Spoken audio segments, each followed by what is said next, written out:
It might help if I unmute my microphone. There you go.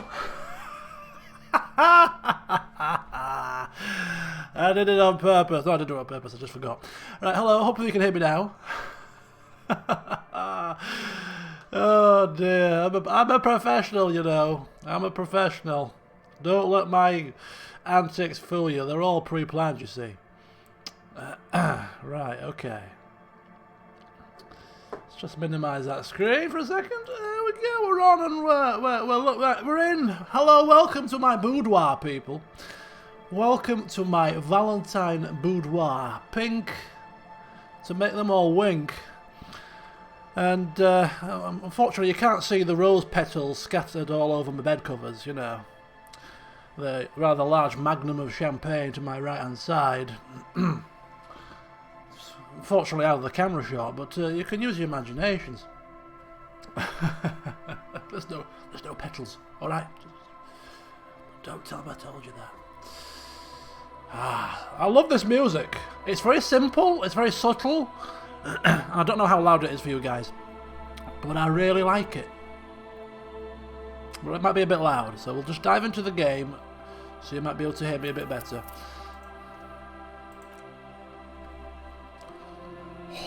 Right. First thing I'm going to do is I'm going to give you a striptease, because it's Valentine's Day, right? So I could give you a bit of a striptease, you see. So stand by.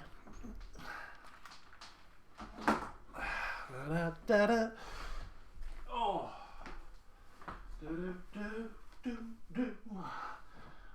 Can you see me? Far too hot for dressing gowns. Right, let's go.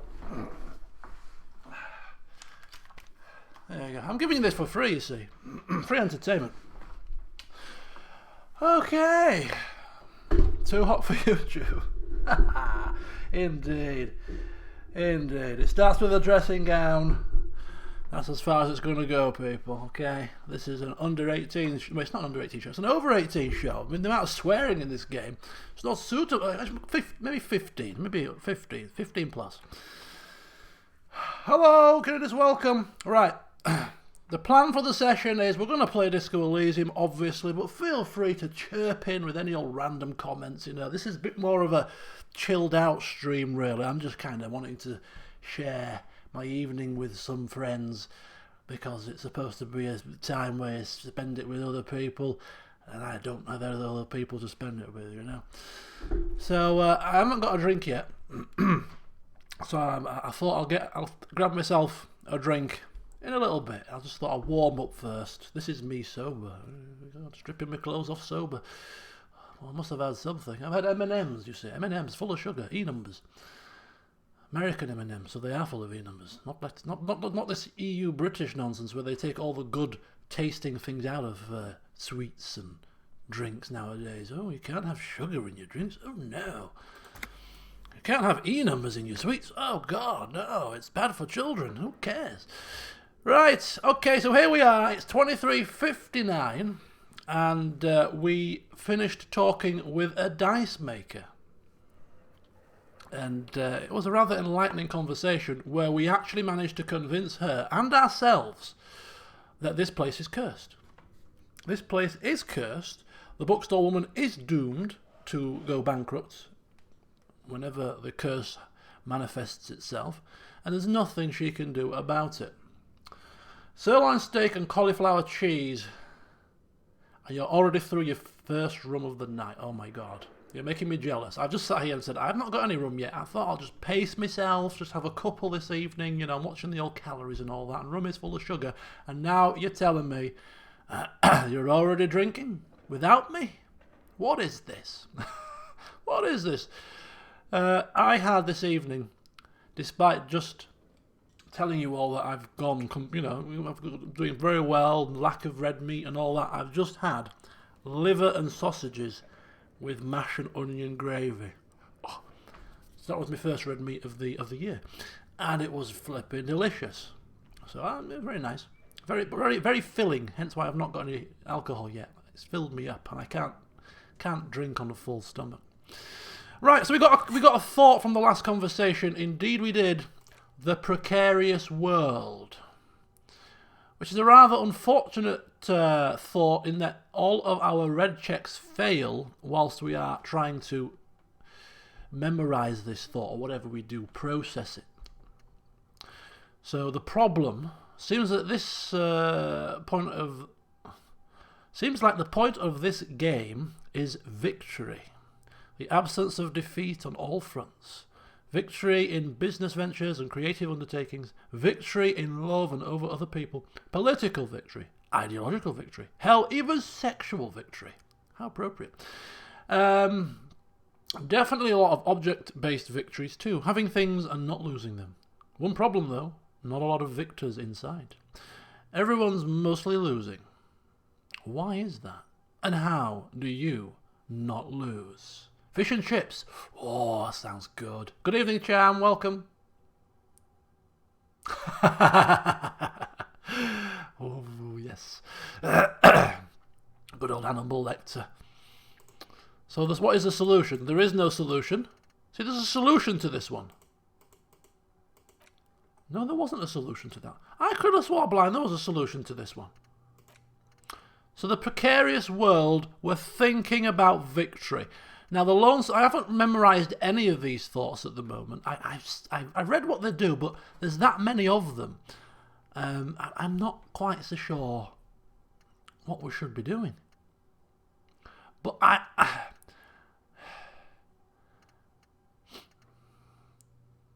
tracing our way home, I don't think we're that bothered about that at the minute. But I mean, this precarious world one, I mean, all red checks fail is really bad. It is a short research time. But I'm sure Costeau is the kind of guy that likes the thought of being victorious. To get one up on people. So we'll try and internalise it, good point, before we sleep. And hopefully Matt might pass the time whilst we're asleep. Because if it does, perfect. If it doesn't, then I don't know. And can we kind of internalise it and stop? Or if we click it in, are we kind of like stuck with it? Who knows? In fact, we're not going to do anything else. Oh, we are going to do one other couple of things first. So we're not going to do it until we go to bed. So we'll internalise this one and see how it goes. Skill checkpoints. Or skill points, or whatever the hell these things are. Yeah, skill points. I went through the last 3 videos to get a rundown on all the checks that we'd passed. And the 2 that came out most often was Inland Empire, which is the one that says mental creation, paranatural investigators, which makes sense given our current situation with the curse. It's going more and more loopy, speaking to dead bodies and all that kind of stuff that we've already done. Conversation with your clothing. He's already doing that, so it makes sense for him to continue to increase that level of madness. They say it's a fine line between genius and madness. I think we're teetering very much towards madness. And the second one that came out in second position is the electrochemistry. Electrochemistry. Lots of electrochemistry thoughts and things. His electrochemistry was talking to him. So perhaps a bit more alcohol use, a few more cigarettes are in order. So extra electrochemistry. Oh yeah, baby. Electrochemistry leads us astray. Right, Half-Life. I keep calling it Half-Life. It just rolls off the tongue. Half-Light came in third. Physical instrument was fourth. But yeah, Inland Empire, electrochemistry.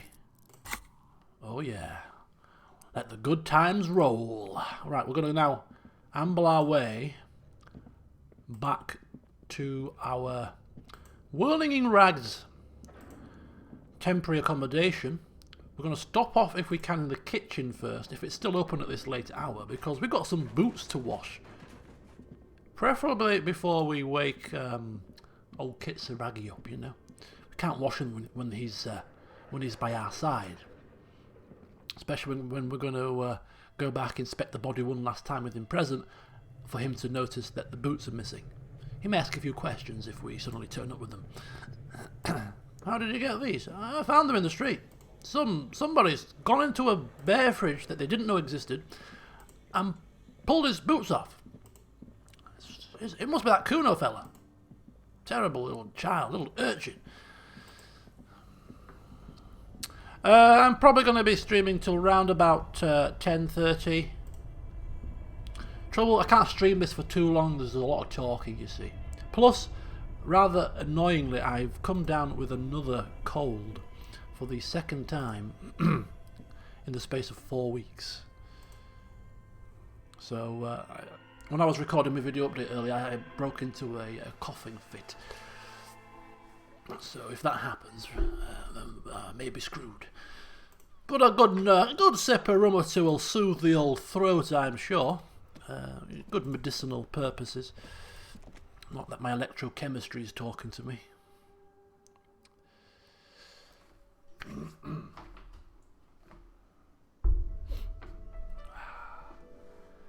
Oh, Wheelchair Whiz is gone. Is that politically correct to say that? Wheelchair Willie? She's gone. Where is she? Right.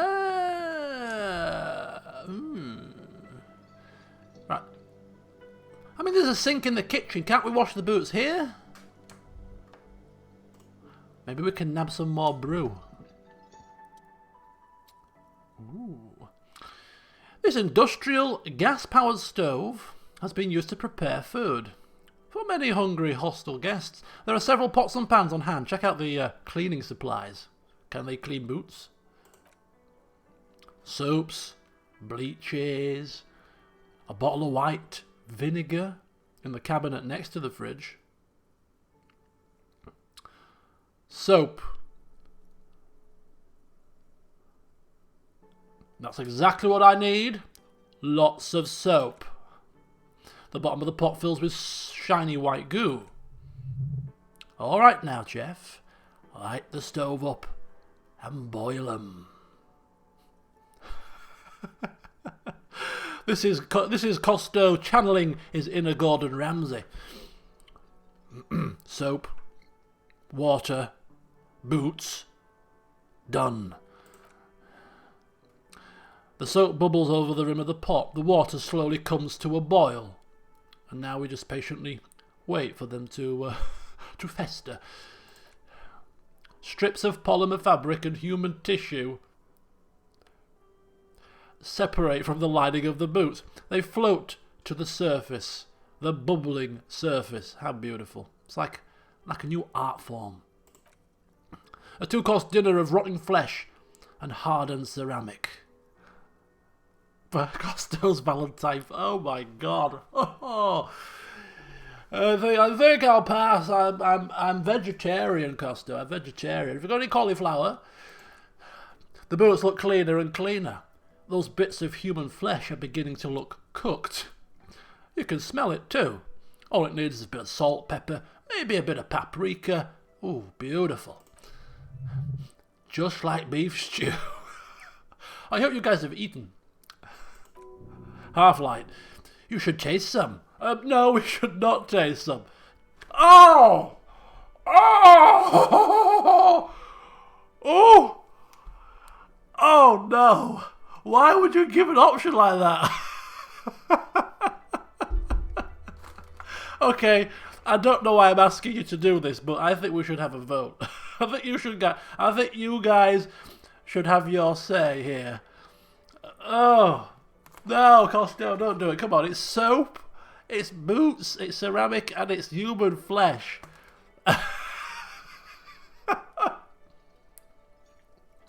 Happy Valentine's Day, people. Oh my god, I can't believe I'm doing this. Oh. Ah! Damage to health. Oh, it was killing us. It was killing us. It was killing us. We could have died. Had my fingers not reacted, we could be dead.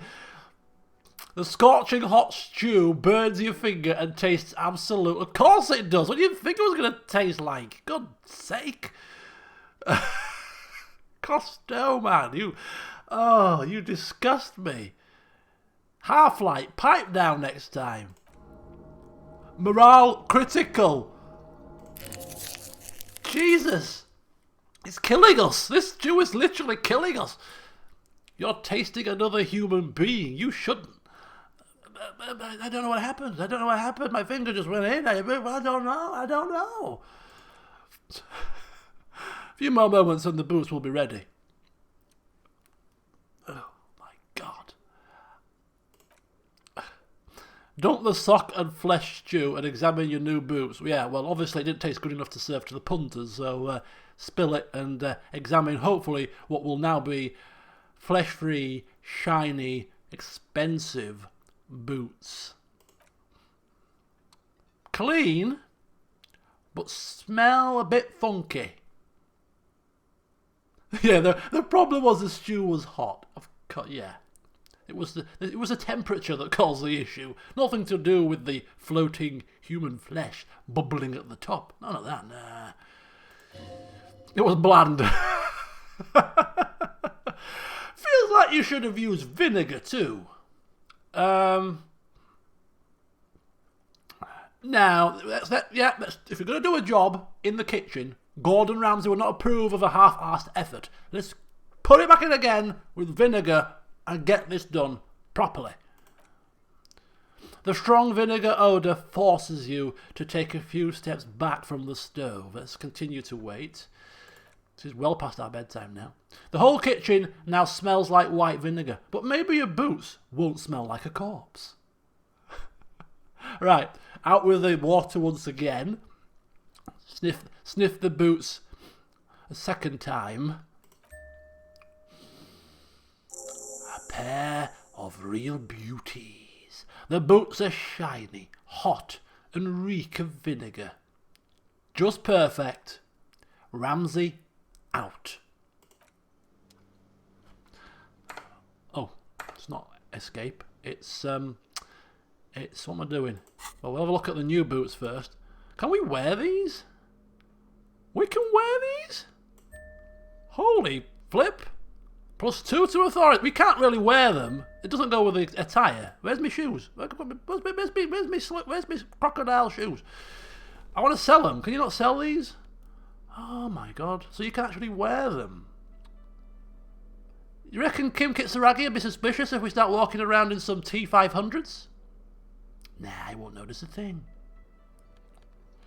They'll stay in there for the time being, I think. Is that a completed quest? Completed task? I think it is, yeah. I think it is. Let's have a quick look here. The special borscht. Where is it? There's nothing else for us to do with these boots, is there? Don't think so. Fridge. Check out the fridge. Field autopsy. Special borscht. Fine booze. Oh yeah, getting the boots. Yep, we got the boots. Sorted. So we are done. We have the boots, baby. We have the boots. Right. After that melodrama, I think it's time to go to bed. Before he does anything else dangerous. Oh, and I think we can put our flashlight away. People are like, what does he do? The lights are on, officer? What are you doing with the flashlight out? No, not a thing, not a thing. Not a thing. Sorry about that. I routinely walk around with the flashlight in my hand. It makes me feel professional. Whew. So tomorrow we've got a busy day. Let's just have a quick think. When we get back into our room, we'll have a quick think about what we've got planned for tomorrow. And we'll prioritise and get round to them in an order that we think most important to least important, I suppose. So, first of all, there we go. Look at this place. Isn't it a thing of beauty? Tape spools all over, bed upturned and knackered, you know. Window smashed, a cold breeze coming through, the toilet door on the floor covered in paint or something, steam rising from a broken sink, loads of bottles of empty alcohol in the bath, a picture that's half hanging off the wall. I mean, the list just goes on, doesn't it? Internalize our thought. Yeah, that's the first thing we should do. A precarious world. Internalize. Okay. So now Costeau's preoccupied. I mean, he's a card when his mind's on the job. God help us when he's preoccupied. What he's going to get up to. I dread to think. Right. Tasks for tomorrow. The first task of the day is to go to the back of the Whirling in Rags and look at the dumpster, because I seem to recall we could interact with it as we were examining behind it. So we're going to take a look at that as our first task. Then we're going to go to the bookstore and report about the curse. That's quite close to us. Then we're going to, whilst we're in the bookstore vicinity, go down to the body, one last check, get it sent off for processing. Can't wait to see Kim's face when he sees the feet, the boots missing. So there's that to do. Got to go back and report to Everard about opening the apartment door, so we'll do that after we've done all of that other stuff. Union Box might be open tonight after 4 this evening, so we're going to check back here after 4, so that's kind of a timed thing. And then we've also got to go to the balcony at 9, after 9, so that's another timed thing. So lots to do. Lots and lots to do. But hey ho, we're going to have fun doing it. Right, bedtime. The bed is cold and not particularly inviting, but it's yours. The sheets look awful. The bed looks awful. I mean, I'm one of these people that can sleep anywhere, especially after a drink or two. I can sleep on the floor. Just give me a blanket. I'm happy as Larry. I can sleep in most places. Sofas. I'll just pitch up and sleep. I can sleep through most things, you know. Even I'd struggle to sleep on this. Crawl in. Oh yeah. With a satisfaction of a job well done today. The sheets feel at once coarse and clammy against your skin. The bed sags beneath your weight as you stretch out and finally close your eyes. Are we going to go into a slumber? Maybe our ancient reptilian brain will chirp up once again? Oh, that's a shame. Quite liked our ancient reptilian brain. Never mind. Oh. Maybe I was premature in my casting it aside. We're getting it back again, and apparently we can't sleep. But why? What's on our mind? Maybe it's the bed's fault. Maybe it is. Just on that car crash of a bed, you know, plumping up the pillow is going to make all the difference. You know, plump up the pillow. Oh, just re-angle it. Is that a bit more comfy? Is that better? The synthetic filling has separated into hard lumps. The pillowcase smells oddly. No, it's nothing to do with it. Maybe it's a blanket. Maybe it's not quite over me in the right manner. Let's just tuck it underneath, get it nice, and maybe the blanket's the issue. It barely covers your toes, stretching over your soft belly. This is your body here, intimate and warm, breathing. Oh, you pipe down, Half-Light, you're not in my good books. Breathing? Are you sure? Your heart beats a little bit faster at this unnerving thought. Under your thrumming eyelids, you see a dizzying array of colours. You won't get off this carousel quite so easily. Oh, bloody leave me alone! Leave me alone, brain and thoughts, you've led me astray. Roll over to the other side. A little better. Colours, scenes and half-formed phrases still litter your mind. Part of you is trying to solve the case, isn't it? Yeah. Who killed him? Who killed him? Who? Is it the woman with the dice? She was a bit cagey. Maybe that slim fella, that weirdo coming back after. No, Everard. It could be, the big guy outside. Oh, who did it? Something to do with, what was it that the lieutenant said? Union? And it's gone again. Your thoughts lost between the slowing brainwave. Okay, and maybe, just maybe, we can drift off to sleep. Your breathing steadies. A great silence washes over you until your eyelids twitch in your sleep and images start forming. What images? Oh, dream sequence. Oh, nice. Okay. It's the whirling in rags. Maybe we're reconstructing the day's events. There's all blackness on the floor. What's this? Maybe we can punch Kuno in our dream. That'd be cool. String him up by his knackers. That'll give him something to talk about. You want to scream rape, child? I'll show you. Oh! We are hanging from a disco strobe. That is not a pleasant sight. Do you remember the scent of your childhood? That is... I'd safely call this a nightmare. What is this? What it says on the can, Harry.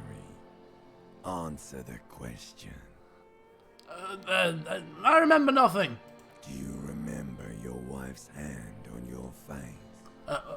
Wife? Wife? Who?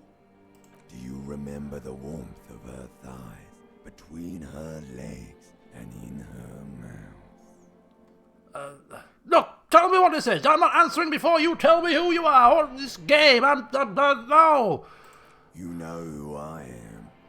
I'm the bad day. The one where you ask her, and then later in the streets wandering.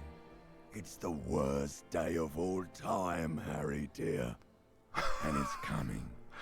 She will hear about it on the phone. Yeah, that human stew really messed us up. Yeah, this is all the stew's fault. This is your own fault, Costeau. This Harry talk. We don't know what the people talk about. Harry's the boring name. Yeah. Reality will turn into a grotesque nightmare. This will be the last thing you did to her. Tell me, do you remember the love of your life? This is all rather fitting for Valentine's Day, isn't it? This is all really fitting indeed. Well, as I said, I can't quite remember, but if I know anything about myself, it was me that left her, obviously. Oh no, funky baby, you stayed. It was the rest of it that left. While you just stood there, with one hand on the bottle, and the other on your dick, watching it go. Tell me, where are your friends?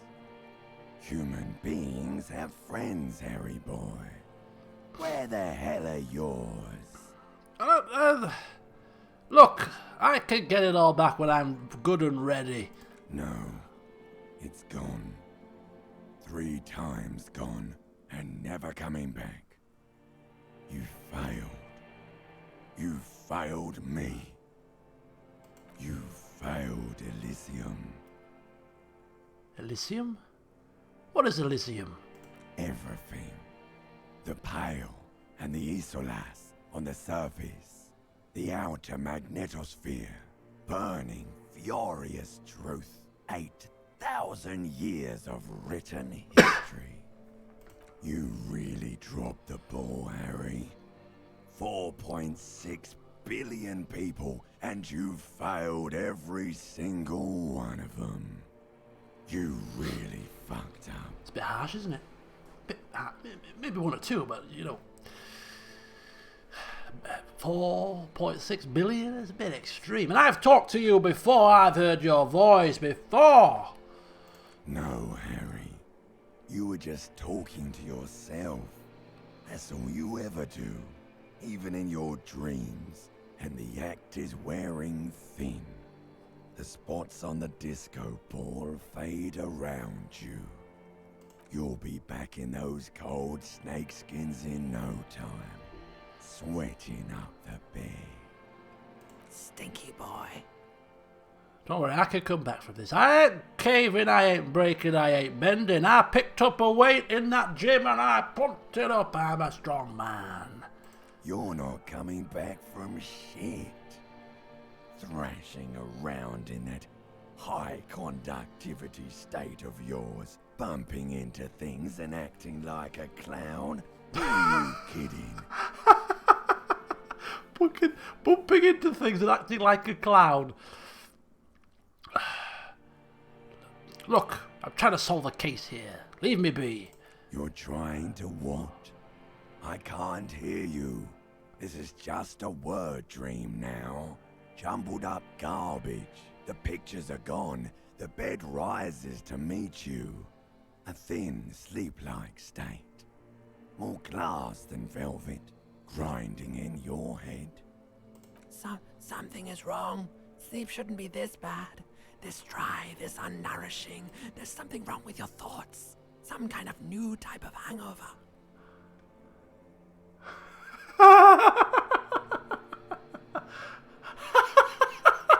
Sorry, that's very good, Kieran. That's very good indeed. That's good. Right. What did you say? I was distracted, sorry. Something wrong with my thoughts? New type of hangover? Good God, there's another type? Oh yes, party boy. And it's worse than the one before. Just think of the shit you saw.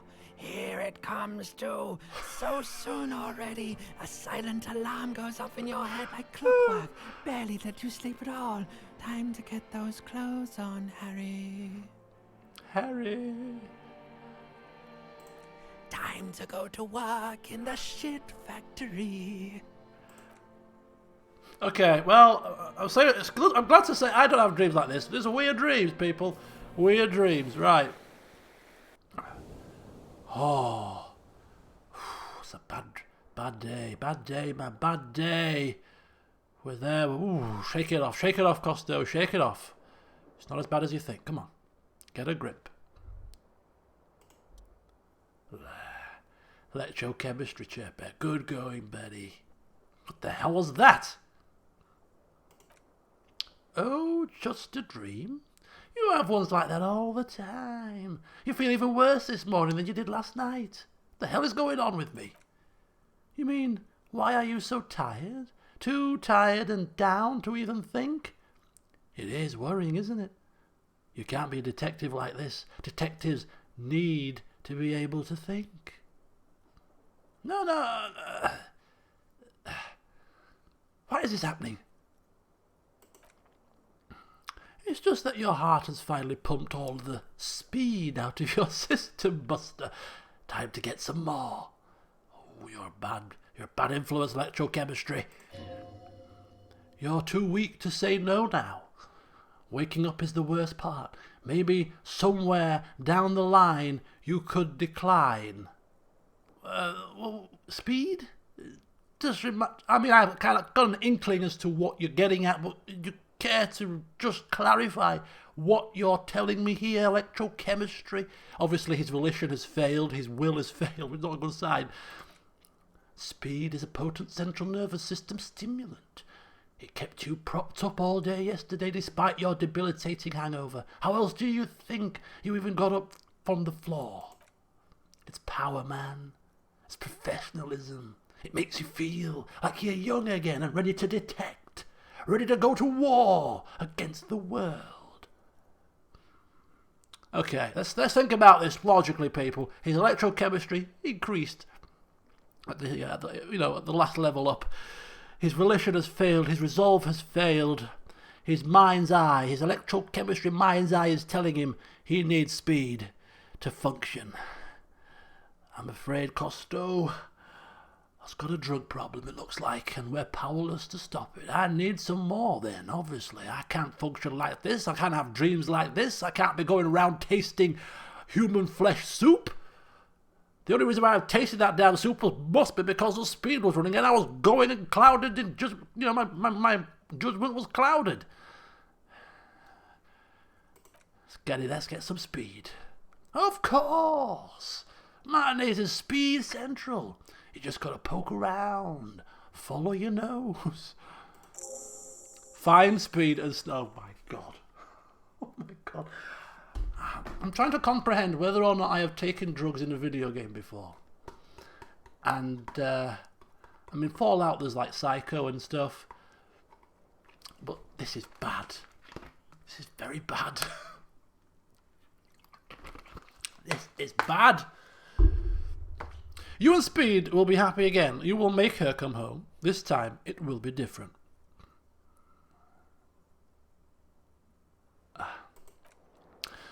I suppose the difference between I'm gonna apologize for a second. The difference between like Red Sand, I don't know what happened in that mission, I've completely forgotten about it, or like the Psycho and the Jet kind of situation is because it's not real drugs, it's kind of like in a make-believe world. It doesn't seem quite so bad when you're actually being confronted with actually taking speed, cocaine, or whatever it might be, a real life drug which you can kind of relate to. It somehow feels worse.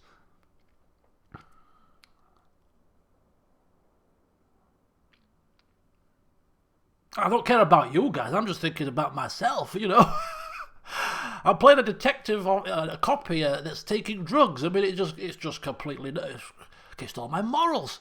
Right, I need to blow my nose, and I need to get some rum. So I'm just going to take a very quick, literally 4-minute break, if that, whilst I run downstairs, pour myself a stiff one, and then we'll crack on and look for some drugs.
Right. Okay, folks. Okay. Stand by a second. Let's get this thing ready to rock and roll. Right, well anyway, it's a bit belated, but as I said, I was just waiting for my kind of dinner to settle before I cracked open the old rum, but I got no Coke, which is not a problem.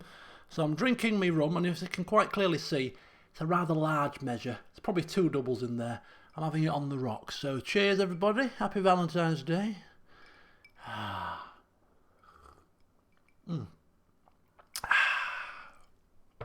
Lovely. Delicious. Time for us to crack on. Right. So we're keeping an eye out for some speed. The hangover is coming on mega strong now. You need more speed in your bloodstream. Find some. Put it in your hand. And off we go. I love the description of some of these quests, man. I really do. Hello, Lift Sculpt. Thank you very much. Happy Valentine's Day, everyone. It's lovely, isn't it? Lovely. So, obviously, we can't find any speed. We haven't got any speed on us at the moment, and we're obviously coming down, crashing down. So the best thing to do when you're crashing down on withdrawal or whatever it might be you're experiencing, the best thing to do is just have more. So if we can't have any speed, then at the very least, we are going to crack on open our Commodore Red. Oh yes. Take a couple of glugs of that, and that'll put us on whilst we're looking for some drugs. Alright? This game is terrible. There you go. Nothing like a bit of Commodore Red for breakfast. Beautiful. Right. That'll also help wash the human flesh out of our mouth. A bit belatedly, but nonetheless better than nothing. Right. Got to start the day off right. I agree. Got to start it off right. So let's go say hello to Kitsuragi. Oh, good call. It doesn't do it. It doesn't do it when we're asleep. Damn and blast. We're going to chance it. We're going to chance it. Any red check? What we can do is we can stop internalizing it before we get to like really pivotal conversations. So like before we go to speak to Everard Clare for the second time, we don't want to be feeling any red checks with him, for instance. So we'll stop internalizing it then, and then we'll re-internalize it as we're just walking around, milling around and talking to inconsequential people. Time only passes when you're talking, though, so it's kind of weird. You can't kind of pass the time any other way, really. But we'll play it by ear. We'll play it by ear. Let's shut the door. One of the old... Okay, so the first task of the day, I lied to you. I said we were going to go check the dumpster. The first task of the day is we're going to go to the car, use the radio, and I seem to recall there was an option for us to ask for assistance monetarily from our colleagues back in Jamrock, I assume there are. I don't think it's going to go very well, that conversation, given we've lost our gun and badge, but given that we need money to stay here or else we get game over, we're going to have to ask. Where's Kitsuragi? Where's Kitsuragi? He must be downstairs already. I bet he's downstairs having breakfast. I bet he's an early riser. Equip a plastic bag, collect bottles and sell them at Freet.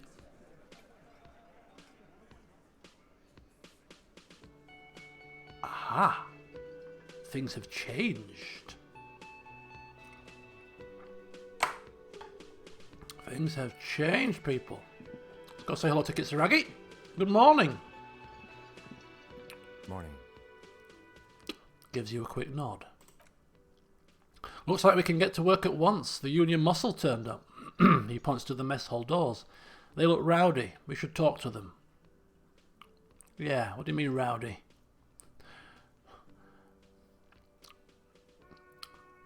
We've had some alcohol, so we're feeling a little bit, you know, a bit pumped up and just debating whether or not we should put our special vest on. I mean, ungovernable. Martinez isn't exactly enthusiastic about the RCM being here. They prefer to be policed by the Union. These men here. Men who drink beer for breakfast. Yeah, and I drink wine. There's talk of an armed wing of the Union called the Hardy Boys, who are responsible for said policing. I think it's them. Yeah, these are men that Gart told us about. I completely forgot. He looks at his notes. Sorry, I had a rough night's sleep. You and me both. It's them by the looks of it. Loud and nasty, just like the manager said. He crosses something out. One loose thread less to worry about, and one big problem to replace it.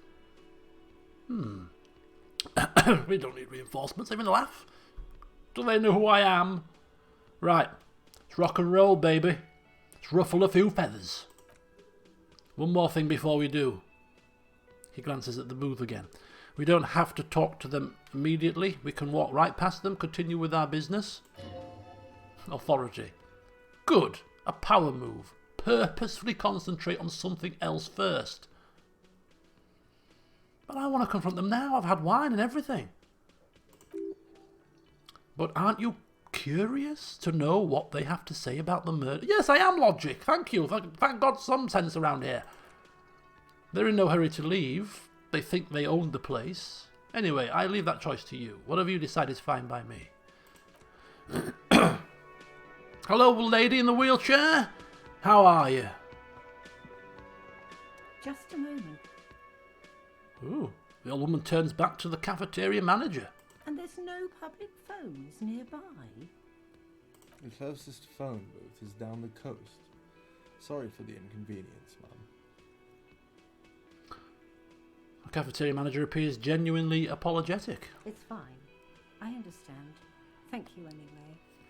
I'm glad to see you again, dear. Everything all right, madam?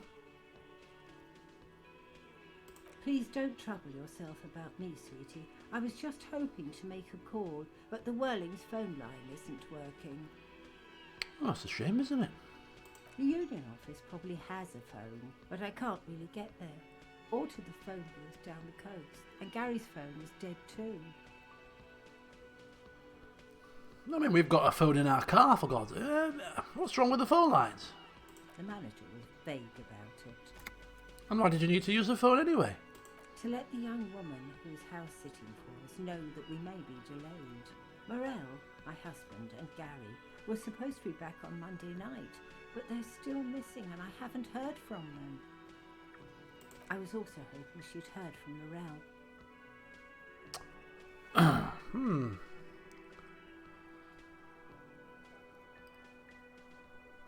Has your husband gone missing before? That's just it. This isn't like him at all. He always plans his expeditions so carefully. Oh, I mean, we like this lady. A cold breeze hisses through dense thickets of reeds. Something sweet in it. Somnolent. A damp chill goes down your spine. When you look around, you're still in the whirling rags. But you have more important things to worry about. No, it's fine. Plenty of time. What's this expedition your husband was on? Just some field work, sweetie. Morel is a highly trained scientist. He and his assistant Gary are studying an extremely rare species of insect. But they should have returned by now. They were just going down the coast, across the waterlock, to set a few traps. He said they'd be back on Monday. She sighs. What could be keeping them? Yeah, who is this Gary person? She smiles. Oh, sweetie, it's nothing like that. Gary's as loyal as they come. I trust him with my husband's life any day. Is that a rough part of town? There's a nameless old fishing village nearby, but we've never had any trouble there before. She stops and continues, worried. There is a lot of crime around here, isn't there? I can't say it's the best part of town, but I wouldn't worry too much about a pair of grown men travelling together. Says old Kitsuragi. Right, do it. Find her husband. This will surely lead to a cryptozoological mystery with that extremely rare insect. Well, missing persons. That is a police matter. And as I said, we like this woman. She's sweet and innocent, you know. So, yes, we'll certainly take a look into this situation, ma'am. Don't you worry. Costeau's on the case. Are you sure we have time to go chasing after bug hunters just now? The lieutenant tilts his head toward the vigilantes in the cafeteria. I did suggest we play it cool, but... Now, Kim. Now.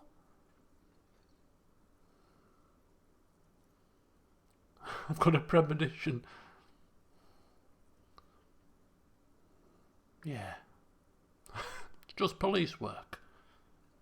You know, missing people and all that. You should know better. Yes, but a junior officer could... He takes off his glasses and thinks, then puts them back on without wiping. Fine, our victim's already been dead more than a week. One more diversion won't change anything. Oh, thank you, officers, truly. I'll be right here if you come across any sign of Morel. Okay. Let's just get a bit of background information here.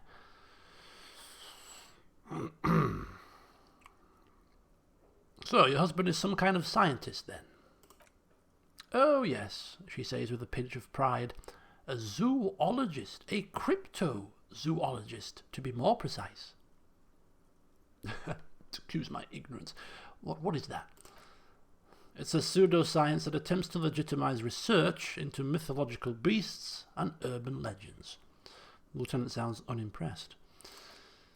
That's one opinion, yes, and people are entitled to their opinions.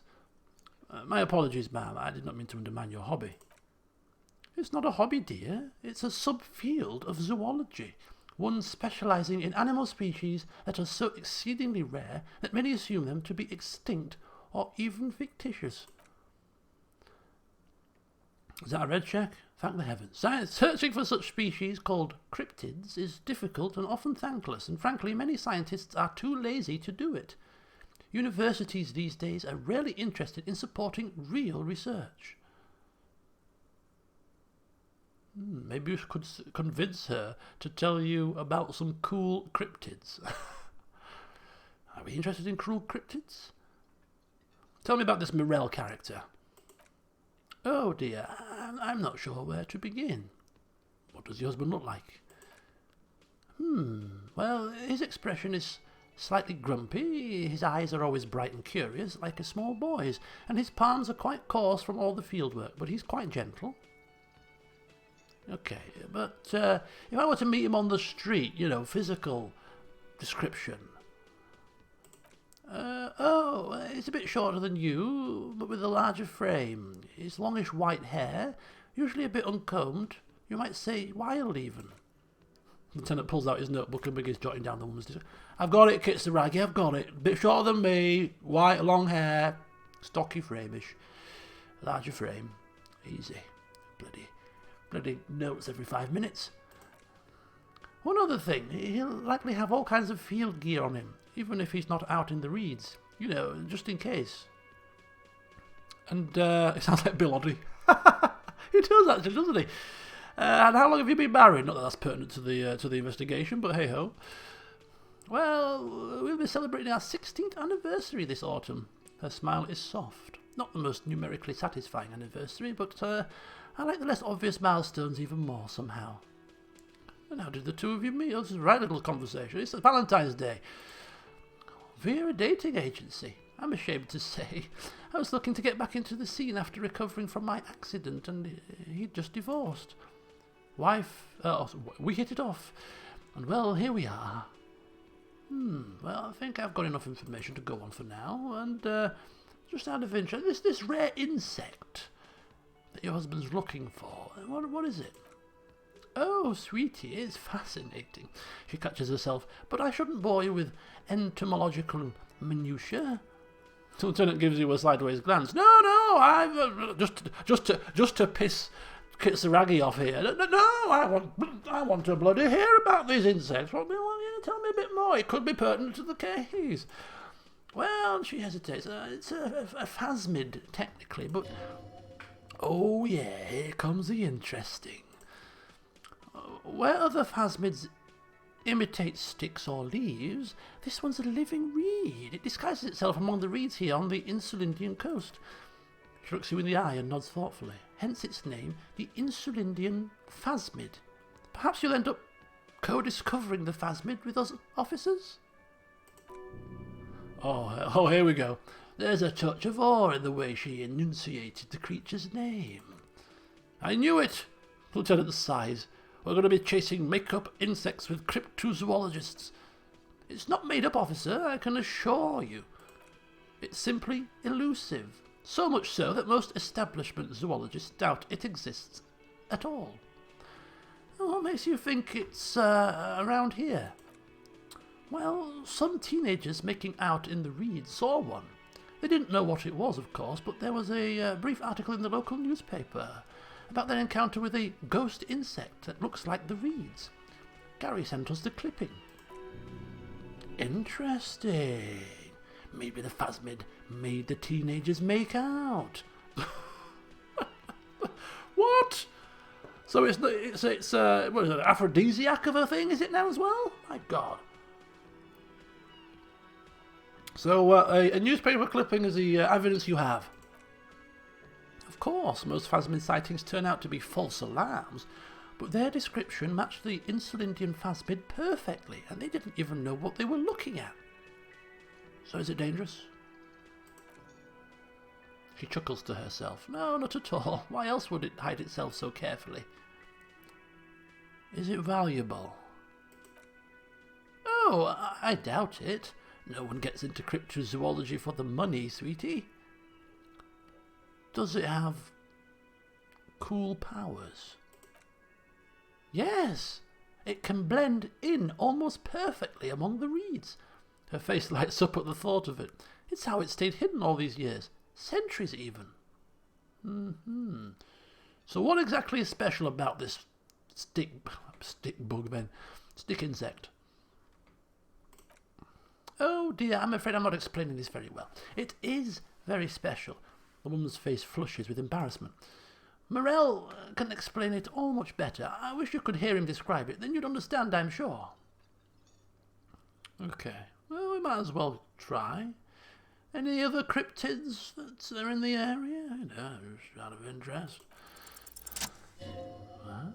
Sometimes the most charming thing you can do is be reasonable in your requests. Just, one more cryptid. Isn't that right? Isn't that right, Kitsuragi? Yeah, get your notebook out, mate.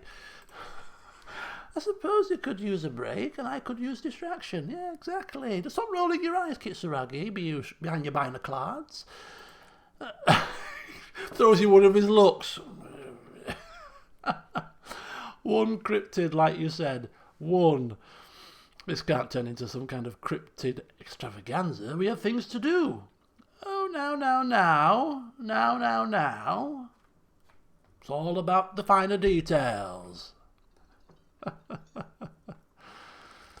Ah, dear. But I do like the sound of a cryptid extravaganza. Isn't that right, Mrs. Wheelchair Woman? And I don't. Just one. Oh, fine, just one more. Woo, tough choice. What's the biggest cryptid, the tiniest cryptid, the most dangerous cryptid, any invisible cryptids? Maybe we can ask all of them. We'll start with, just in case we can only ask one, what's the most dangerous cryptid? The gnome of Jeroma.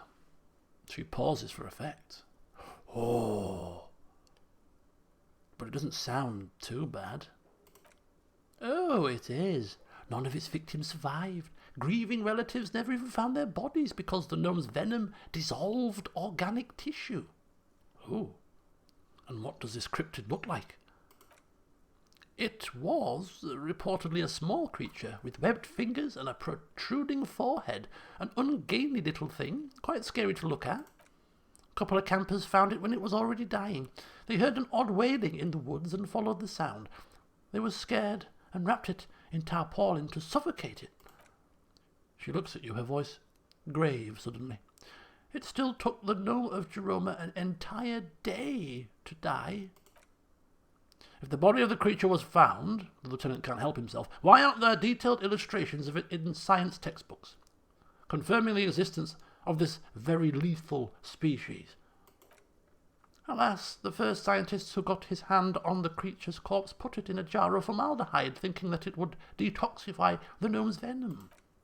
Instead, all the venom leaked out of the creature's teeth and into the surrounding liquid, dissolving the creature itself, a poetic end, perhaps, but a real loss for science. She says mostly to herself. Just a couple more questions, Kim. Just chill out. What's the biggest cryptid? The lieutenant leans in. You promised you'd only ask about one. Kim, come on, man. We're in the living presence here of a cryptozoologist's wife. This isn't fascinating stuff. My inland empire's going overdrive here. The lieutenant pauses thoughtfully. Oh, fuck it. Let's have more You see, we're turning him to a crypto freak. I mean, you talk about that bloody RPG balls. You can listen to some cryptid stuff. Well, the biggest cryptid is, of course, the horrible giant of Coconut. We've heard about this on the radio conversation with our colleagues, actually. The giant lives in the north, in the most arid parts of the vast Coconut Desert in South Samara, casting a strange light across the barren wastes. Yeah, just how big is it? No one knows for sure. It's like an awful mountain appearing from below the horizon and expanding to cover almost a third of your field of vision. Is it dangerous? The towering luminosity of Coconut is a bad omen in local folklore. Some say it's a Fata Morgana, others a fate unimaginable. Hooey! Lieutenant interjects. No animal can be that large. It's a mirage. That's what makes it so peculiar. A species surviving at the very limits of scientific law.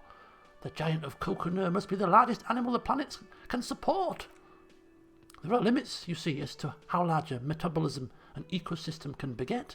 Some say a gravity anomaly below the Coconut Desert might allow the creature to grow to these gargantuan sizes.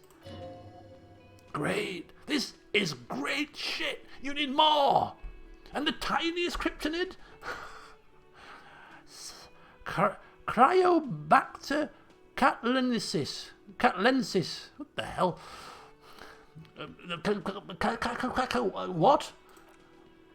Yes, a unicellular bacterium that was discovered in one of the northernmost points of Katla on the Boreal Plateau by renowned geologist Katlin Mijanu some 70 years ago. What's so special about this creature? The bacterial colony Mijanu found had remained alive while frozen in ice for longer than anyone could reliably estimate, certainly from before recorded history. Mijanu disappeared shortly after injecting herself with the bacteria she had brought back to study, no doubt in hopes of prolonging her own life. She injected herself with it? Yes, the bacteria had says a man disgustedly that's eaten human flesh stew. Are you horrified by that? Yes, the tiny bacteria had survived in the ice since times immemorial. I was right. I used that term in the video update. It is not hard to see where she could have gotten the idea. It's actually a little hard to see. He looks at her skeptically. But please do go on. See, I told you, Kim. I told you this is interesting stuff. So, you mean to tell me there's an immortal geologist wandering the world? This is now the alcohol kicking in. Yes, and she's quite mad too. After she treated herself with the bacteria, she stopped aging, but also became increasingly eccentric and irascible, so that even her oldest friends were forced to pull away. We can assume that she has been living somewhere in the wilderness for decades now, all alone except for the Cryobacter catlensis coursing through her bloodstream. Well, blow me sideways. Right. Just one more question. Okay, Kim, last one, I promise. Are there any invisible cryptids? What an interesting question. And the answer is yes, there are. Of course there are. All fairy tales have someone or something invisible in them. Ignore him, love, ignore him. He's got out the wrong side of bed. Shush, anyway, shush. So what is it? It's the Coldamama Daka. The woman corrects her glasses. Its name means thin whisper of sound, and that's precisely what it is. Self-replicating sound waves, invisible and intangible. The Coldamama is very afraid of us, which makes it incredibly difficult to track. And what evidence do you have of this animal just being a mere sound? Plenty is the evidence that led to its discovery. In the 1920s, a group of Areopagite ornithologists, that is, scientists who study birds, were trying out a new recording technology for capturing sounds outside the range of human hearing. When playing back recordings they had made in the foothills of the Elysium mountain range, they noticed certain anomalies, patterns that seemed random at first, but on closer inspection were consistent with the waveforms of songbirds. Nodding eagerly, yeah.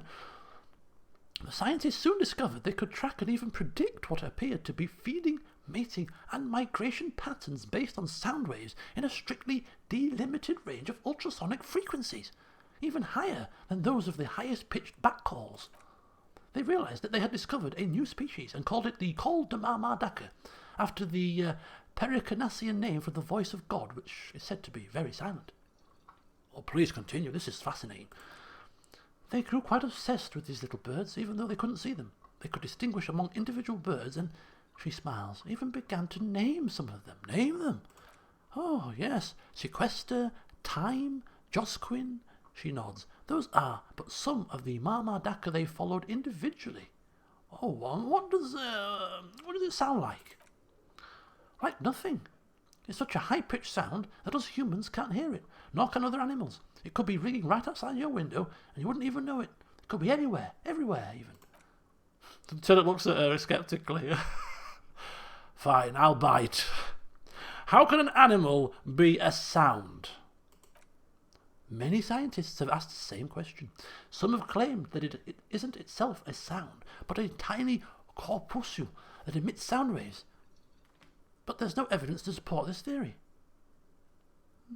So you're saying that technically it could be around here right now? It could be, she says calmly. As I said, it could be everywhere, and we wouldn't know any better. And it could be ringing all the days of our lives and nights. Maybe it's predatory. What if it's predatory? It's not, don't worry.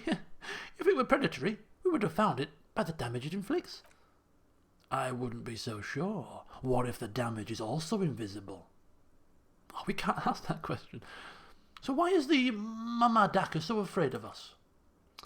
That is a sad story, she frowns. A group of university students assisting with the fieldwork in their enthusiasm for the project, and no doubt because they were preoccupied with impressing their professors, nearly drove it to extinction. Extinction? Oh no. Yes, she nods gravely. They tried to communicate with it and had no other means but sound, so they started sending out sound waves at frequencies they thought might match the Mama Dakas. And what happens when a sound wave meets another sound wave of the same frequency, dear? A frequency wave car crash. You have no clue because you're not a dweeb. But all this time I've been talking, I've been appearing to be a dweeb. This is not good for my look in front of these union people as well. Let me put my scientist brain on. I did physics. Two waves meeting at the same frequency cancel each other out, surely. Exactly! And those tests were performed so recklessly that when they happened upon the right frequency, well, they wiped out most of the population. After that, the corpuscles appeared to have migrated elsewhere. There have been recordings of anomalies similar to those spotted in Ear, but they've been few and far between. It's impossible to confirm the presence of any stable Kolda Mama Daka population anywhere. Of course. A common thread in these disappearance and unforceability. I like the story though, ma'am. I'm glad you did, dear. She seems genuinely... Oh, I like this lady. And I think Costeau's a hidden animal buff. Apart from the fact he throws great skewers against the wall. This is Bacardi 8. With actually, I said it's on the rocks. It is on the rocks. It was on the rocks. The ice is melted now, but it's just got a very small touch of sugar syrup in it. Because I like my rum sweet. You know what I mean? Now I need to ask her for some money. Do you know what? That's not a bad call. You know, we're getting well with her. Call it payment up front for services rendered to finding your husband. This has been very educational. We have passed almost an hour's time, which is good for our thought process. Whilst we've been listening to her ramble on, maybe we've not even been paying attention. Maybe we've just been kind of thinking, yeah, we're going to win at everything. We're going to win at everything. In fact, we're going to win at the next quiz here in the cafeteria when we come spurting out with our scientific knowledge. I mean, we knew when two sound waves of the same frequency collide, they cancel each other out. We are a winner, as the thought internalizes. Alas, checking his old watch, I'm afraid we must leave you, but this has been a highly educational and thoroughly entertaining conversation. He probably wasn't that entertained, really, but anything that kind of gets up Kitsuragi's nose, it's almost like a bit of a childish game at this point.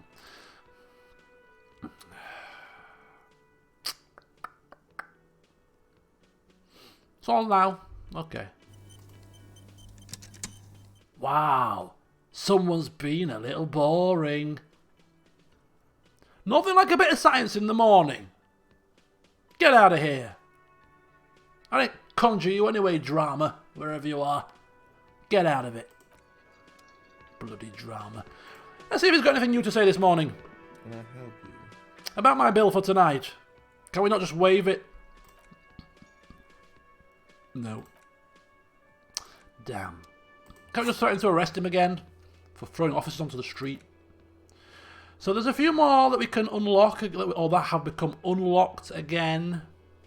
We'll try the map wall in the bookstore when we go and tell her about the curse. Warded door. Oh yeah, we've gone past that now. The Hanged Man. Perception is reset, so we'll go and try that again. And cargo container door. That's on the way to... it's impossible, but we'll try it anyway. It's on the way to Everard Clare. So find Mirel. Southwest, across the canal. Well, we'll keep an eye out. We're not going to really go to the far end of the proverbial to find him, but we will...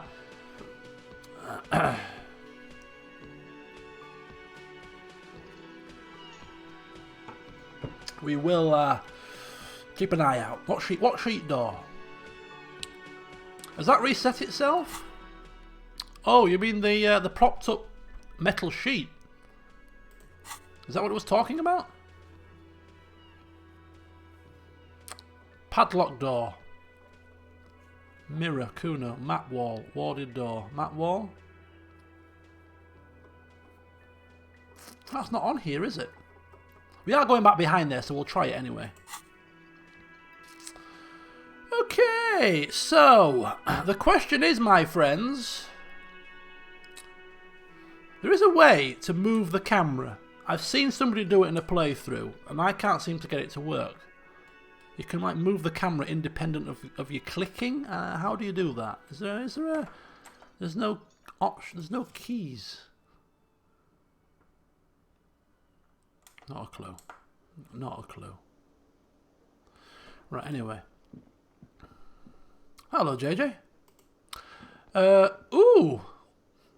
Let's go back into the kitchen for a second. Let's go say hello to our foreign friend.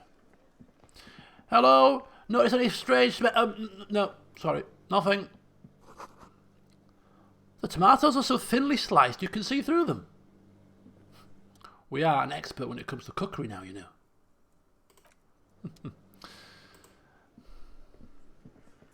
Oh, scroll lock. Ah, there it is. Perfect. Look at that, so we can like get a bit of an eyeball on the situation before we actually move there. Oh, thank you for that. Right, okay. Okay, question, people. Question. You guys can be my inner thoughts as well.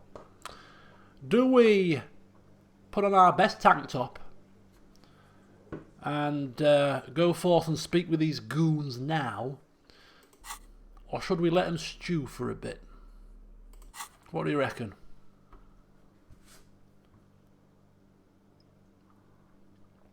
Or should we just potter about like we planned for a little bit first, come back to them a bit later?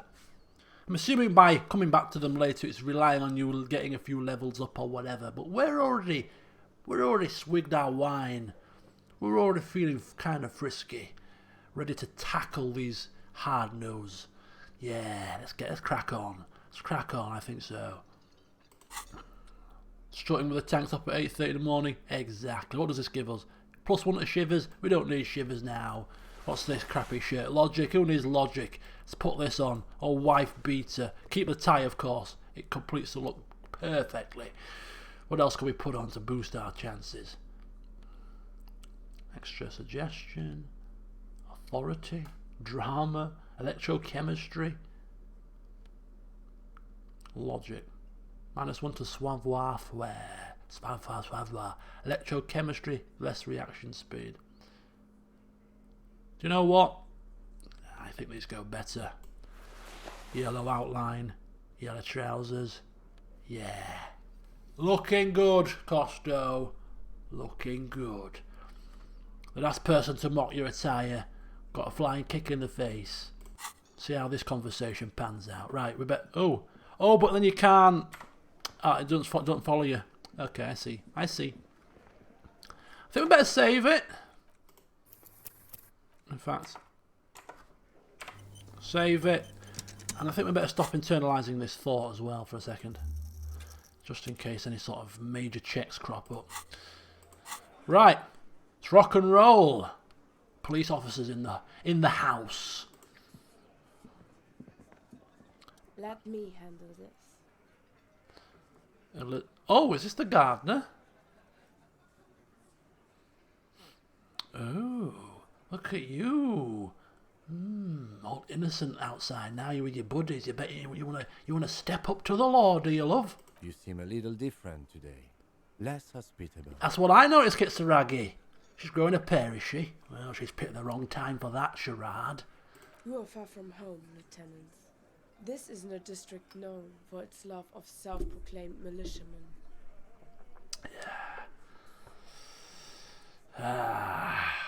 Let's cut the crap, love, and let's talk like grown adults here. Not a muscle moves in her face, but her eyes trace yours, stern and perceptive. You are looking for Titus Hardy, who you think has information on the murder the RCM is investigating. You want to interview him. She points to the man standing in the middle of the room. What, this guy? And let me guess, my dear, you're going to stand in our way? That's Titus. Talk to him. But know this. I'll be keeping an eye on you. Ooh. No strong-arming, nothing official. Ooh. The district of Martinez does not recognize your authority to make arrests. I don't care what your district recognises. I am an RCM officer, and I'll do as I damn well please. It doesn't matter if you recognize our authority. Exactly. We will make an arrest. If Exactly we have to. what he said. Exactly what he said. He's just repeating me like. She says nothing. Her glare speaks for her. Could this be the Miss Beaufort that Easy Leo mentioned? The one Mr. Everard sent to law school?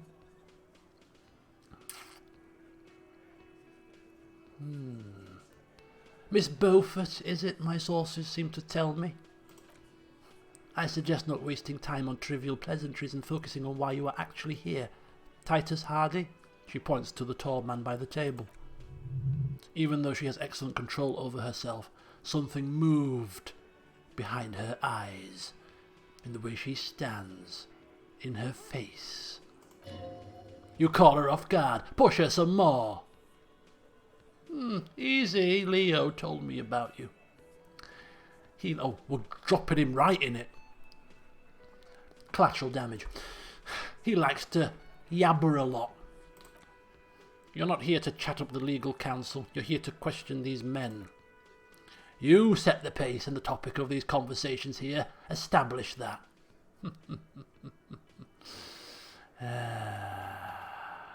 Yeah.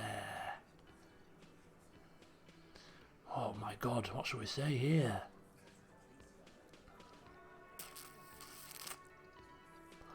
Okay, we'll start with that. Said Mr. Everett sent you to law school, is that right? You think yourself above the law, do you? Think you're a know-it-all when it comes to all matters of the law? I represent the union and these men here. She points to the crew around the table. Don't make this personal. A very minor victory. And what exactly is your role in all this? Obviously, I'm a lawyer, a legal counsellor for the dock workers' union. She crosses her arms. I would urge you to consider what you say to my clients. Oh, well, a lawyer. Police officers get on really well with them, don't they?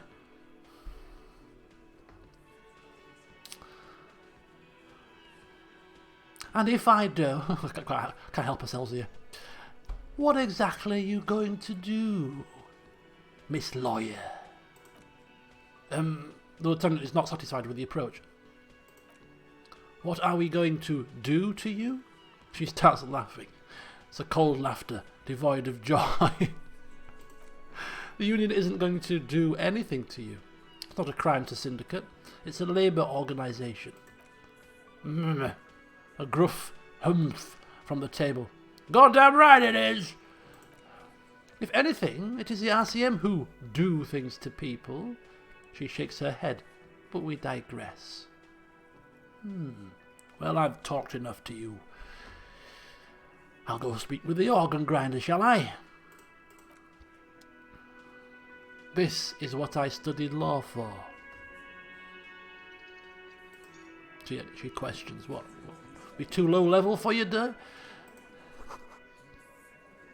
Ew. In fact, we'll talk to him when we're good and ready. We won't be rushed. I'm having a look around this place first. Excuse me. Hawthorn bushes outside. Photos of men in overalls. And hey, we'll just nick some coin from the side of the table as well when we're here. Why not? This is where you say your bit. Oh, very, very brusque. A broad-shouldered man points at you with a beer can. Detective? The lieutenant acknowledges you with a sharp note. He's leaving it to you. Right then. First, we need to set some ground rules around here. And that starts with your attitude. God. Oh no. Woman is talking so sweetly and nicely to an old woman, and now he puts a vest on and he becomes a different beast. Wow. The RCM sent us some big dick cops. Oh yeah. Swinging it in me hand I am. Swinging it round and round. Real big dick cops. Look at them. Reckless. Swinging in the wind. Swinging in the wind? Yeah, look at the big dick on that cop. Can't tell a dick that big what to do. South African? Australian? What are these strange accents we're hearing here? Must be something in the water in Jamrock. Yeah, gave them real nice big dicks. Costeau, just, oh my god, Yeah. Anyways. He wraps it up. You might want to start asking your questions now. It's not going to get better than this. I'll question in my own time, love. You pipe down. Do a head count first. Connect these men to the tracks you saw in the yard. Chances are they're going to match. Okay, well, yeah, we'll scan the room. Hit them with hard facts. Get them all tongue-tied. Starting from the right, boot size, 44. Blonde man in his 30s. Overbearingly masculine. Sitting on his right, standard working boots. Size 45 or 46. Eldest in the room. Probably mid-50s. Smoker. Quiet. Across at the other table, hobnailed working boots, size 43. Gang tattoos. Mesk or Saranirizian? In his late 30s, early 40s. A symmetric burn on his neck, resembling the letters Los Los. Has he tried to burn it off? Leave that life behind? And then, standard working boot, steel reinforced toe, size 46. The big dick. Wide at the shoulders and lean at the hips. Rugby cap, fingerless gloves, the numerous scars, a little under 40. The emblem on his vest says Rowing Club. A little patch below it reads T. Hardy, Captain. In the far corner, standing working boot, steel reinforced toe, size 44. 40-something, non-alcoholic beverage in hand. You squint. Is that a plectrum? Where? On his neck. Forget it, it's not important. And the little guy? Size 41. With the light step. Not a child after all. An older man with a rat face, mean watery eyes, and 2 front teeth missing. In the middle, heavy and wheezing. Big guy. Boot size 46. Deep marks. Probably carried the victim over. He alone is 130 kilos. Add the man in armour and you could easily exceed 220. In conclusion, these 7 are the actors on the crime scene. The footprints were theirs, but there's a discrepancy. One of them is missing. The odd soul person, the driver, or the... Was it a drum player? Driver, probably. Exactly. You stood there for about 4 seconds, not saying anything. Hit them with questions. Where's the 8th Hardy? The fuck is with you, fella? Titus is staring at you with his head tilted. I found 8 sets of footprints, but there's only 7 of you. Where's the 8th Hardy boy? What are you talking about, madman? There's no 8th Hardy boy. There's 7 of us and we're all here. Sizes you up. Or what? You want to be the 8th Hardy boy? We ain't hiring. He shakes his head. Actually, boss, we've been talking and we think she could maybe...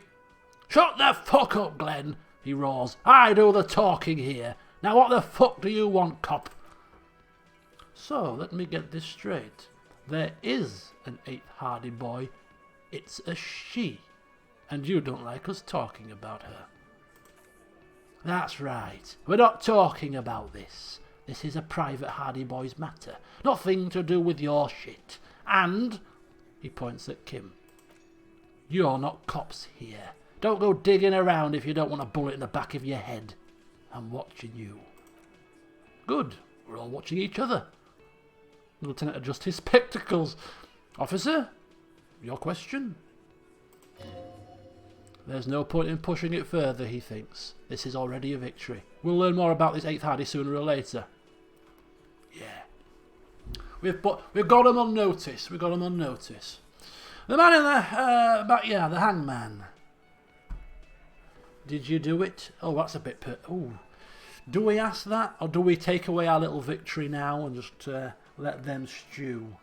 They're not going to admit it to us openly, are they? But we can't help ourselves. The alcohol's flowing. Did you do it? Did you do it, eh? Did you string it up? Big of you. Your 8 little cronies here, all 8 of you. One man. Oh, I bet it's a right little victory, wasn't it? Eh? So you're not just here to swing your big dick, eh? You're here for the pretty boy. A real look of that one. He shakes his head. Stinks like shit too. Hey, love him, boss. Spent all day digging around in there. Can't get enough of that pretty boy smell. Funny, the lieutenant says without a smile, but my partner and I have a serious matter to discuss with you. Why is there a container belt around the dead man's neck? Container belt? Like we use in the harbour? Why, yes. Because we took it, he says, from the harbour where we work. Then we went out back and used it to hang him. As he speaks, his fists contract, going through the pulling motion again, savouring it. We did this, he looks you dead in the eye. Together, all of us, till he was dead. That's why there's a container belt around his neck. Ah, so you just confessed to murder then? Goddamn right I... No! The woman interjects. These 7 honest men have equally come forth. They told you what happened so that you don't waste any more of your time. Well, is he being... Is he... Well... Oh, taken aback. What?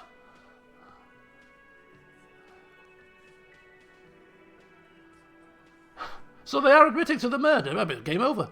Game over. Get him locked up now. Give him a little slip of paper.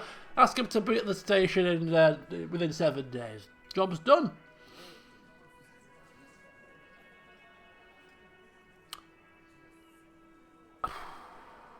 Wow. So you murdered him just like that? No remorse?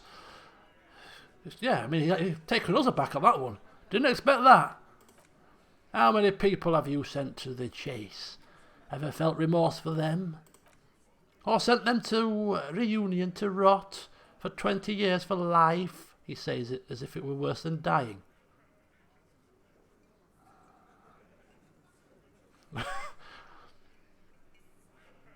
Not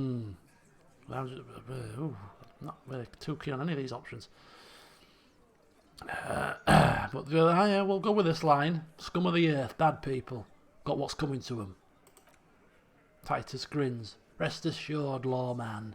None worse than our guy. He got what was coming to him. So, how did you kill him? We hanged him up by his neck until he got real still. Wasn't that obvious, copper? Did they teach you anything at cop school, idiot? The autopsy showed there were no ligature marks. His hands were not tied. Can you explain that? Oh, He looks even more irritated than before. Look, I'm not going to play 20 questions with you, coppo. I'll say it again. We killed him. Yeah, I knocked him out. The tattooed one speaks up, banging on his chest. Came up behind him and clubbed him in the back of the head. He went down like a stack of sand. I'm going to say something else. That's right, lawman. He spits through his teeth. And then we hang the fuck.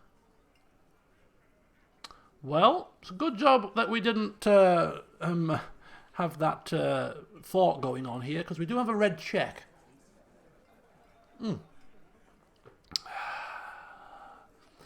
So the thing with these I don't know whether to ask them now or whether to wait for a few more questions. Maybe we might be able to get some answers that make this easier. Right. Oh, so I think we'll try ask a couple of questions more first. It might make this easier if we get some more information. Yeah, Mr. Tats, what did you use to knock the victim out? My fucking elbow, copper. He looks you straight in the eye. Samaran boxing style. Really? And where did all this action take place? Right fucking here. He spreads his hands. The fucker started coming to our bar, asking for it. Yeah, things aren't quite right here. Internally saying this. Titus is solid as a rock, and so are a few others, but... Okay, who's solid? Elaine, who looks like he might be Titus's right-hand man. The least antsy of the bunch. Definitely not his first time being questioned by the police. Shanky. This little rat-faced fellow is solid too. Always fidgety, yes, but no change there. Eugene. Him neither. Mostly keeps to his tomato juice or whatever he's got. Tomato juice? Just tomato juice? A non-alcoholic tomato? What's the point in that? My thoughts exactly. Who's cracking under the pressure? Fat Angus. Yeah, sweating profusely. Difficulty breathing. They smartly kept him out of the conversation thus far. Definitely the weakest link in the chain. A single sentence would wear him out. He can't take the length of the questioning. Keep it going long enough and he'll crack. Hey you! Big guy. Trouble breathing over there? Get you a respirator, shall I?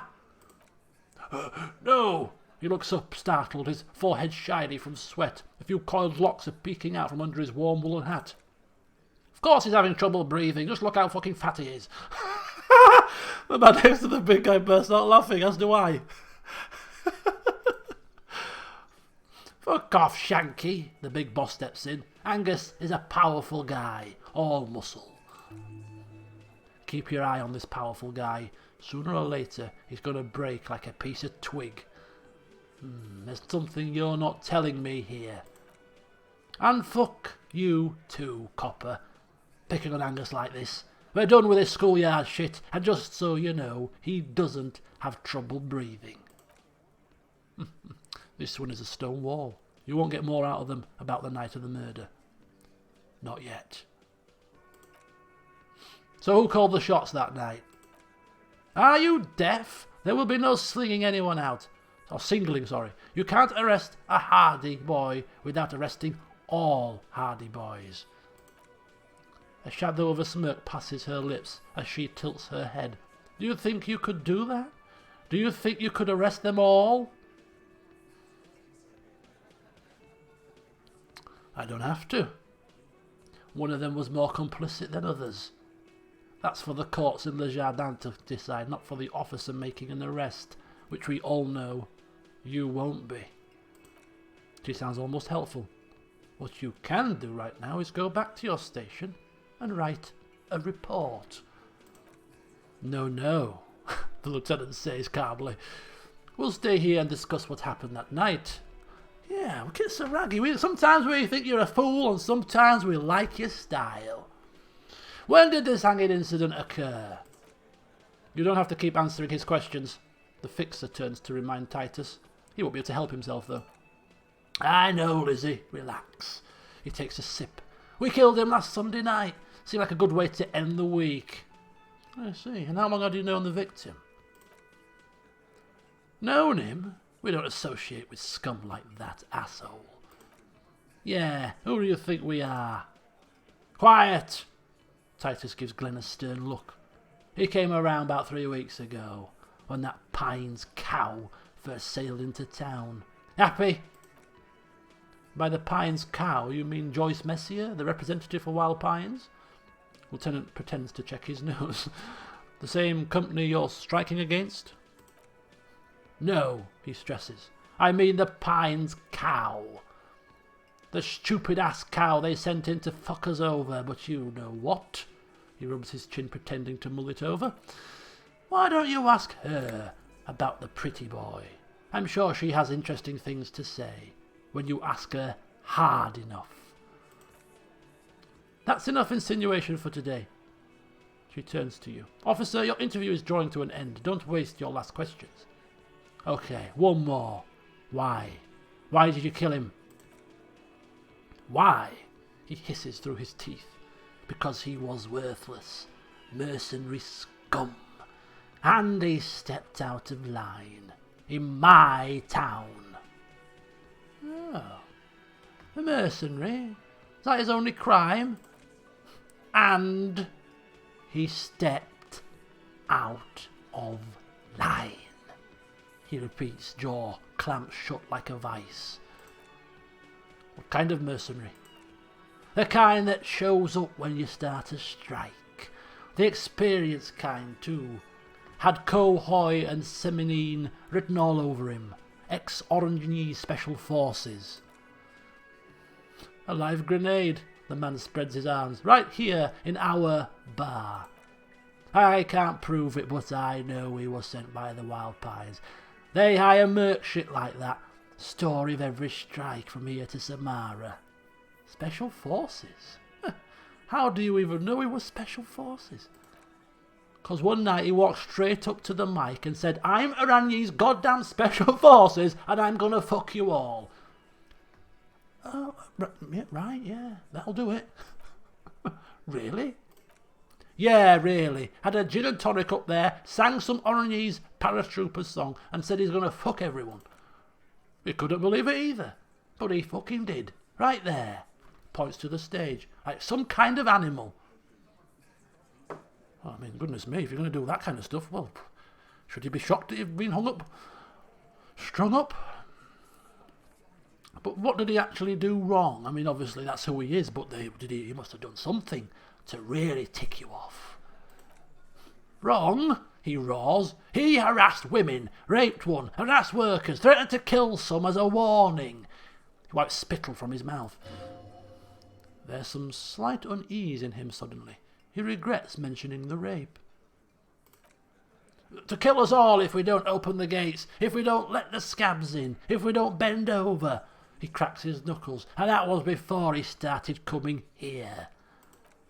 Yeah, said it was his favourite joint now. Started coming here every night, drinking, grabbing girls. Grabbed one of ours mid-karaoke, right there on the stage. He grabbed someone. Lieutenant is trying to make sense of this flood of information. He can't write quick enough. Oh my God. Yeah, this girl's on the mic, a beautiful young girl. Gets into the second verse of Lover Lake. The fucker grabs her legs, starts screaming. Show me your... Oh my God. Show me your Nevern regions. Why don't you show me your nether regions? Then he gets knocked on the head with a wine bottle. Doesn't even fall down. He shakes his head in disbelief. Is this the girl that was raped? What the hell is... This is all going off on a tangent, man. Aren't you fucking listening? My man is talking to you. He took care of it. They got the girl out before anything else could happen. Yeah, me and Eugene got her out. Aren't you fucking listening? He repeats like a parrot. It's not quite up there with a conversation over the radio, but this is not far second place. This is not far behind. Okay, so who did he rape then? This is a very serious allegation. I mean, I'm completely... Costeau, he's had a bloody swig of wine this morning. He's completely confused. Am I dreaming this kind of stuff? I was talking about cryptids, and now all of a sudden the murderers are right stood in front of me, telling me everything without me having to bend them, to coerce them. They're just gushing out with the facts here. They killed him. Yes, we killed him. Yes, they did that. I mean, what the hell? What the hell's happening? Yeah. Who's he raped? No. There's a moment of silence. You're not getting a name. That's a Martinez matter, and I'm not discussing it with you clowns. Nothing you can do for now. He's stonewalling you. So what are we going to do now? Is the question. Nothing, says the lawyer. Her reply comes sharp. Your investigation here is done. Leave Martinez, go back to your stations where you belong. I think we're going to stick around, thanks, says Kitsuragi. Way to wind them up, Kitsuragi, I like it. Some things don't add up here, Titus. The lieutenant closes his trusty notebook. I've done this job for long enough to know that people don't just confess to first-degree murder, even if it is a group responsibility. We're going to look into this a bit more. Good luck with that. He grabs another beer. You've heard everything a rent-a-cop is going to hear from us, real law officials. You're lucky you didn't get a beating. Establish authority. Yes. Don't fail. As you look around the room full of sweaty men, swearing, drinking, spitting out tobacco, does this look familiar? Where have I seen this before? You believe the place was called Precinct 41. It was also filled with almost exclusively men sitting on desks, talking shit and wasting time. Oh dear. I get it, Titus, I get it. You guys really are the authority round here. Huh? You must be. You're just like real cops. I mean, drinking beer is what we do best. I mean, I just had a swig of wine this morning after I've rolled out my bed. We're known for it. Alcoholics, in fact. Sitting around at the tables, wasting time whilst crime's happening on the streets, swinging your gargantuan dicks in your hand. Yeah. You're more like cops than you realise. You got a problem with beer now? Not quite there. Push on, push on. No, big fan of Jeddah. No. I'm also a big fan of beer. Big fan, in fact. And jerking off instead of helping people. You saying we don't help people? He puts the beer down. I've been doing this job for 10 years. Martinez was a dump before we put this outfit together. They don't know, man. They weren't here. He turns to you. We had 3 shootings a week. Kids dead. Fucking graffito everywhere. You cops haven't shown up since the 30s. Congratulations on the graffito removal. He turns to Titus. All I see is you sitting around talking about Monica's titties. Well, there's a rape victim. Oh my gosh. So what? What do you want from me? We took care of that fuck. He picks the beer back up. Don't let him drink that. One more push. Come on.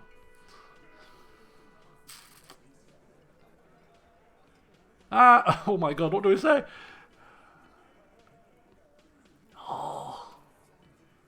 It's not about who did it. It's about the victim. She needs help. Sometimes we help people as police folk. Take old Wheelchair Willie out here. Yeah, helping her find her husband. It might seem like a menial task, but I'm telling you, we help people. Titus?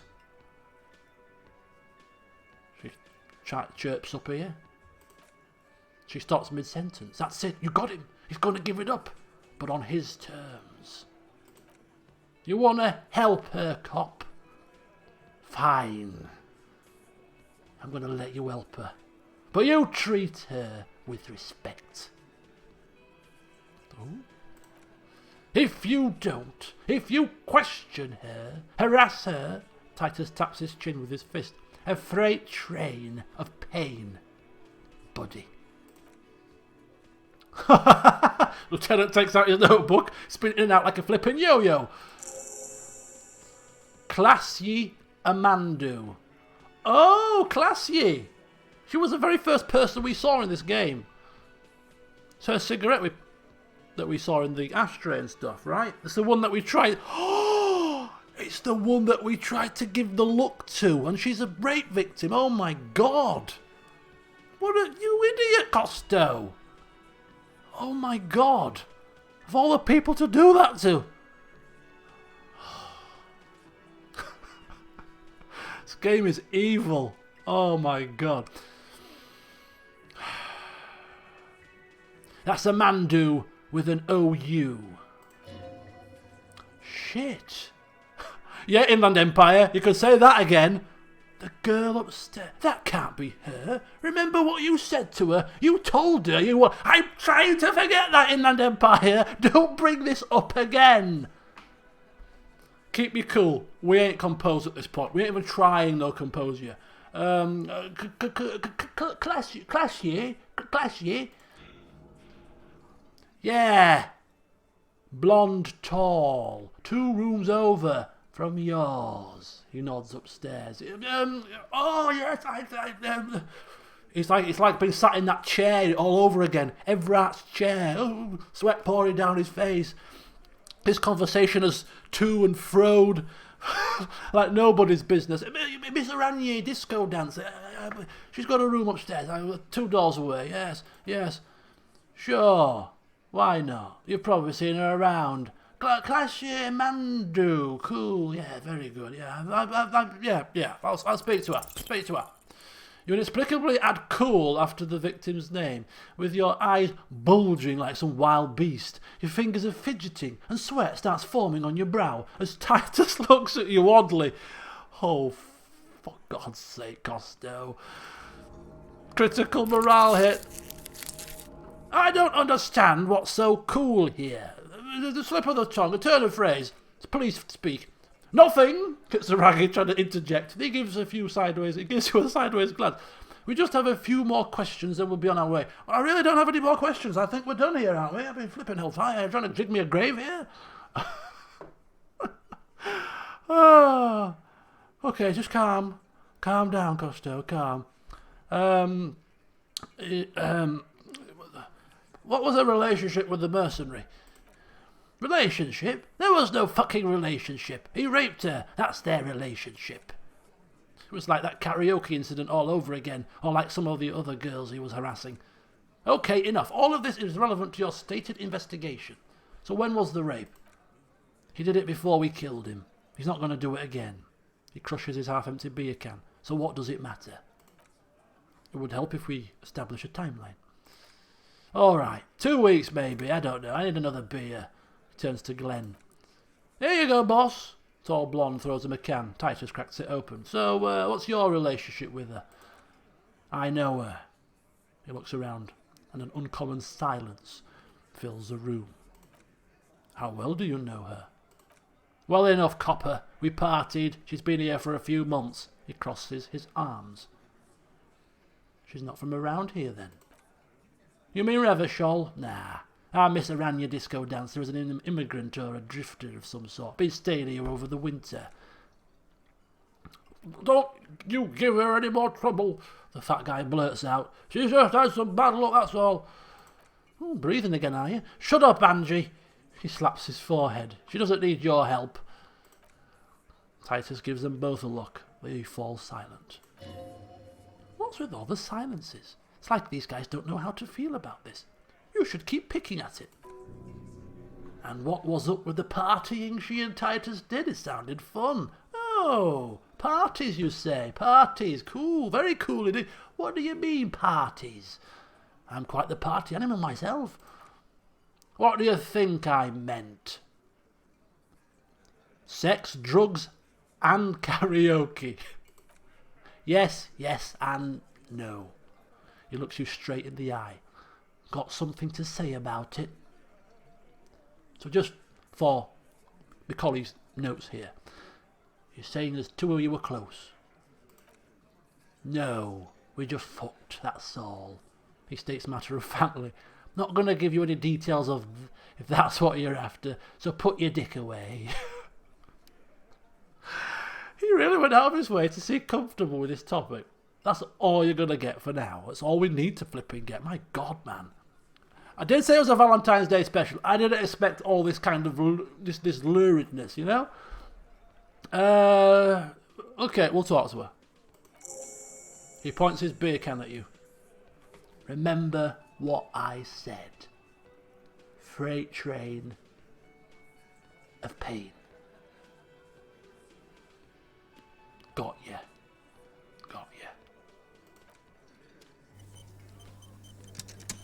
What the flipping hell? Right. Speak to... Kitsuragi. Come here. Come here. Away from the prying ears of these people. Officer, what was that? You're telling me, Kitsuragi? Telling me? But what do you mean? You mean the whole them admitting the murder kind of thing, and the bluntness of them, and is that what you mean? You look strange when he mentioned the assault victim's name. Do you know that woman? We're going to talk to her. We're going to talk to her in front of him.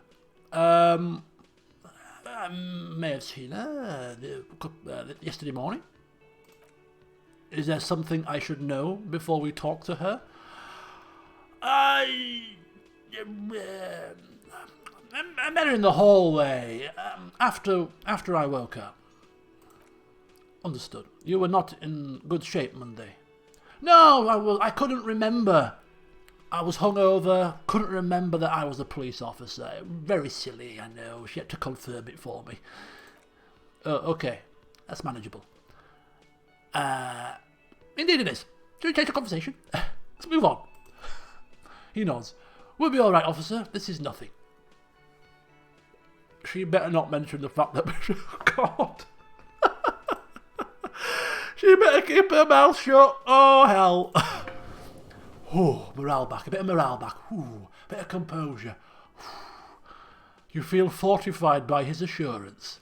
It's gonna be alright.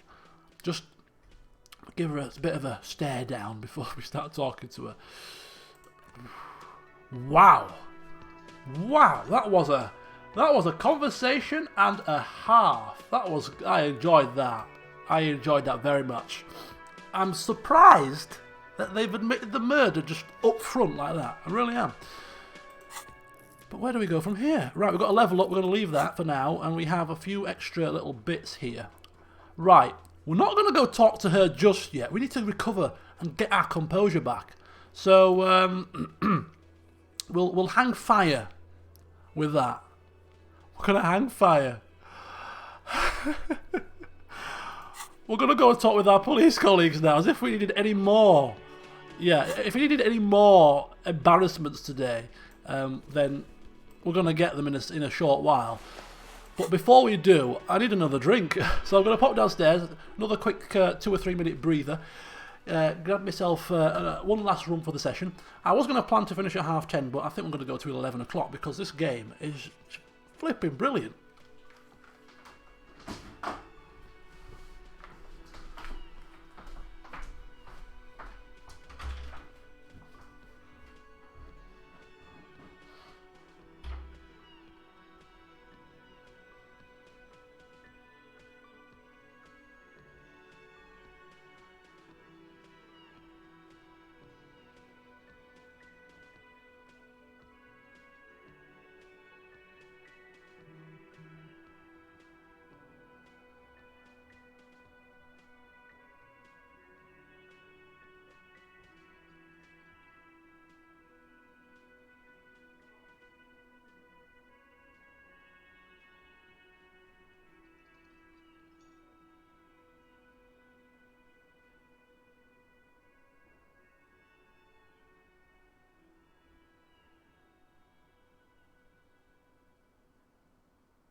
Right.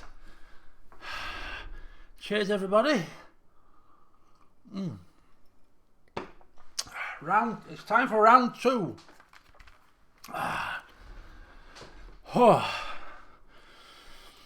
Okay. And breathe. Let's get out of here. Feeling a bit hot under the collar all of a sudden.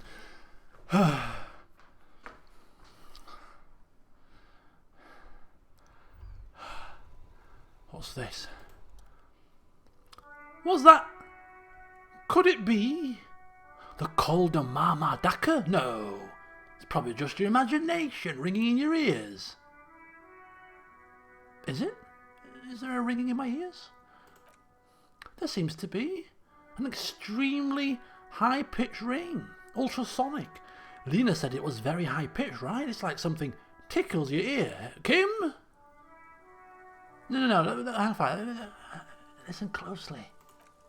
There it is again. You're about to rediscover a long-lost species. Keep listening. It must be very close. Maybe, just maybe, it will come toward you. What are you doing? You're a police officer, not a pansy or ornithologist. The only birds you should be looking for are healthy women of childbearing age. Kim, do you hear a high-pitched noise? No, I don't hear the Calder Mardaka, and neither do you. I wasn't talking about the Calder Maka, whatever it's called. I'm just kind of ringing in my ears. There's something, I don't know what it is. I'm coming down with some illness, I think. Of course he doesn't. He's deaf.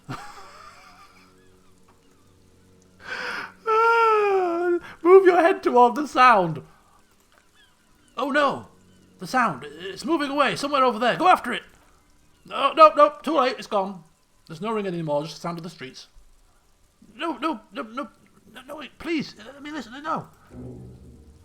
Oh, I've got a thought, oh my god. Keep your ears peeled then. If the species really has migrated to Martinez, you're sure to hear it again. The Calder Mama Daka. You heard it, the mysterious Calder Mama Daka. You're certain that you did. Well, maybe not quite certain, but let's say you're hopeful, because it would make you very special to be the only human being who can hear this invisible, incorporeal bird, this animate whisper, this particle of sound. You're going to have to keep listening, sharp in your ear. There's no negative research to this, but I don't know, are we that interested in it? I mean, our inland empire is working overdrive, and we've put a point in it. Should we cave in? I don't think so. I think we'll just time. No, I don't think so. Anyway, what are we doing with this? We should be internalising this again. One at a time. Bloody hellfire. What have we become? Have we still got our... Oh, our alcohol buffer's worn off.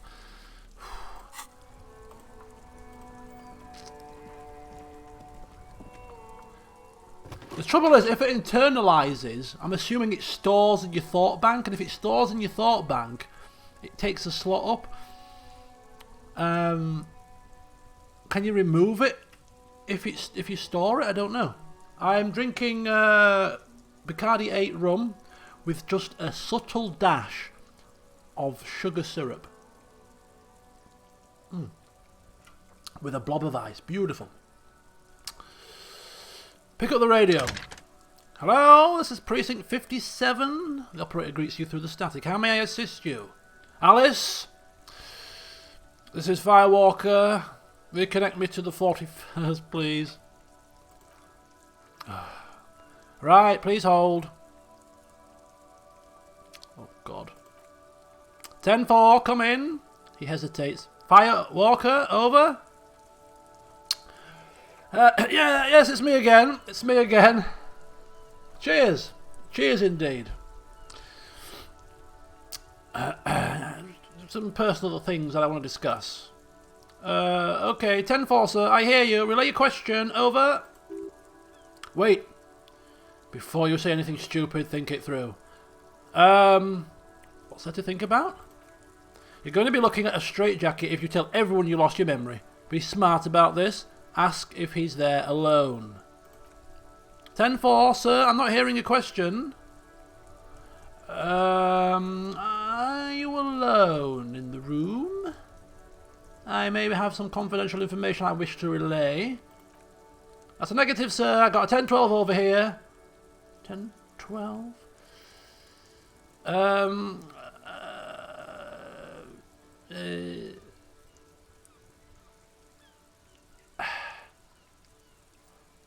assuming that this is actually talking about our name. We've kind of got snippets of information that our name is Harry Dubois. We're not convinced. Description of my badge, rank and title and name and date of birth and that kind of stuff. You just relay it to me. What is it? He's still on the line? He wants to verify the information on his badge? Oh, God. But of course, it says Dick Mullen, High General of the Reversholian Cavalry Force. Tell him to stop wasting time. What do you need, sir? Over? Nothing. Understood, sir. Over.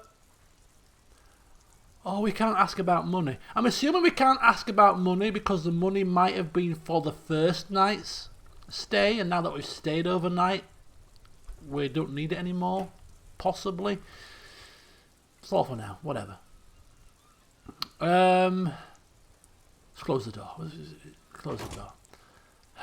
Right, okay. Confusion. Right then. Shall we go and show Kitsuragi our handiwork? Actually, first of all, we're going to go into the bookstore's front entrance so that we can... Oh, we should stop running around. Kitsuragi doesn't like it. We're going to go into the front entrance so that we can tell the woman about the curse. Hey! Customer, who's this?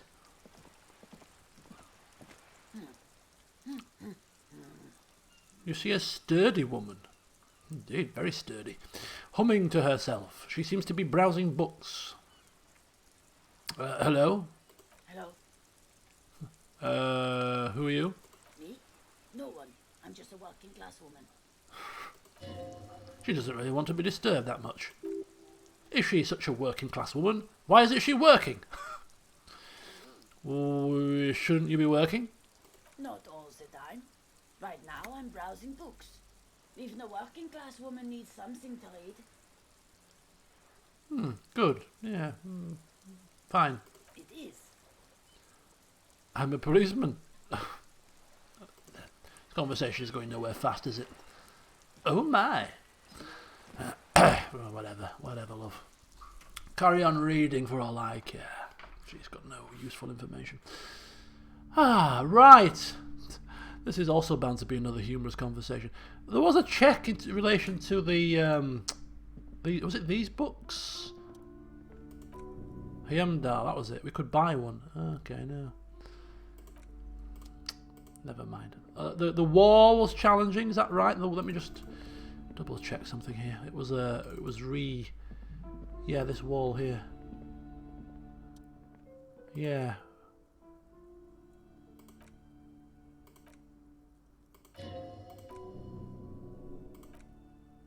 No.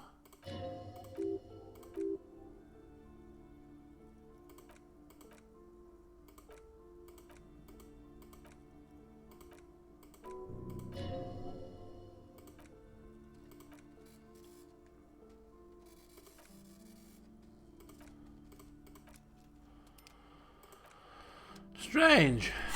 Maybe because we bought the map already. You see, it might. I don't know. See, that seems to be the map. It said the map wall, doesn't it? A recheck. Never mind.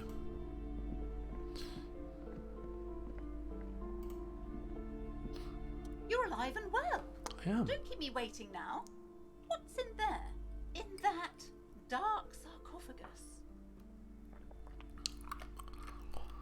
The dark sarcophagus. Pausing for dramatic effect. Yes, how was it? It was a charnel house of failed business enterprises, leeching life energy from this bookstore. I knew it! A tremor runs through her. Oh, such horrors that have been thrust upon us. She shakes her head. But what else did you find? Did anything survive? No, of course not. Have you located the entity? I have talked to the entity, yes. Her name is Nia, and she's a novelty dice maker. A novelty dice maker? Her eyes widen. Well, spit it out. Why does she need the dice? For some kind of sorcery? Sometimes they use the ankle bones of sheep.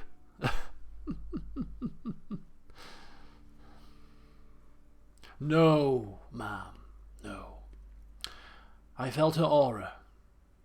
She is not the one to blame for this curse. She looks perplexed. I don't understand. If it's not her, then where is the source of the doom? How did she explain the curse? Before you say anything, ask yourself, is the woman really able to withstand the truth? Who cares? Hit her with it. Just don't say you don't have any answer yet. The uncertainty is killing her. You've come this far. You know how to end it. There is an entity behind the entity.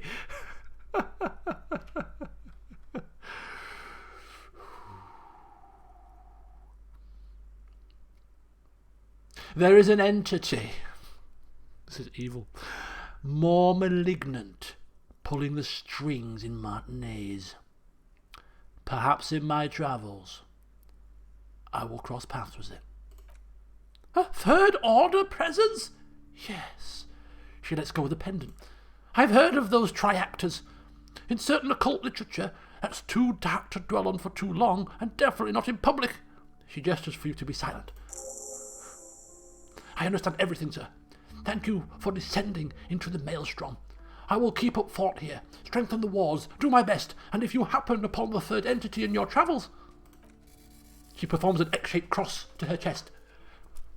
May the Lord be with you. Well, this has been absolutely educational. If we happen on the third presence in our travels, we will certainly come back to tell you. Yes, the venture continues in other waters, darker waters. He turns to you. Should we get out of here before the vortex collapses? Good idea, Kim. Good idea. The shop around you feels suddenly damp and saturated by the coastal air. The books are rotting. A great cold lives here.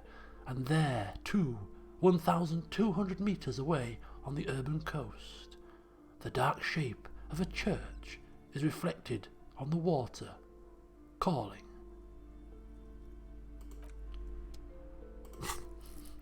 2 level ups. And a curse that has been lifted.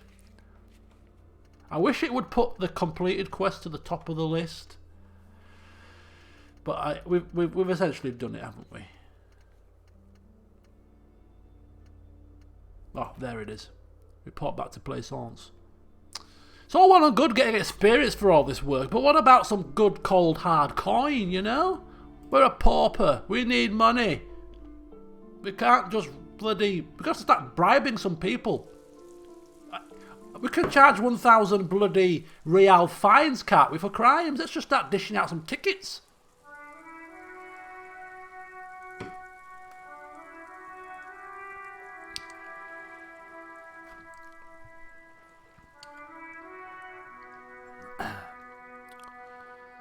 You can do what?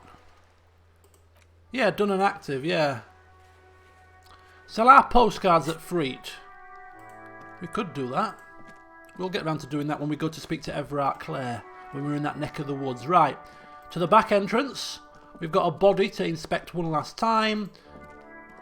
Have we got anything that increases perception in our clothing?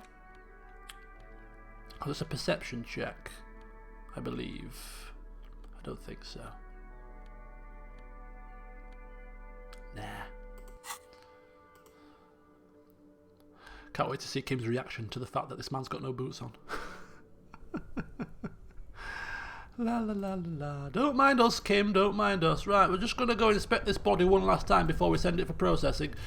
You know what I mean? I'm sure there's something we're missing. Let's just take a one last look. You know, I don't know what it is. Something missing about it. I bet you get the same feeling, Kim, don't you? I know you do. I know you do. Let me just open this fridge here. Let's just open it up and so... Oh! Let me... He's remaining silent for the time being. Let me just... one last little check. At the autopsy, you said you have ancient mysteries. Oh, yes, Kobo, mi Lobo. In the gift horse's mouth, tracks and wakes and waterways, ancient materials buried.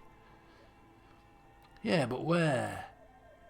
But where, brother, where?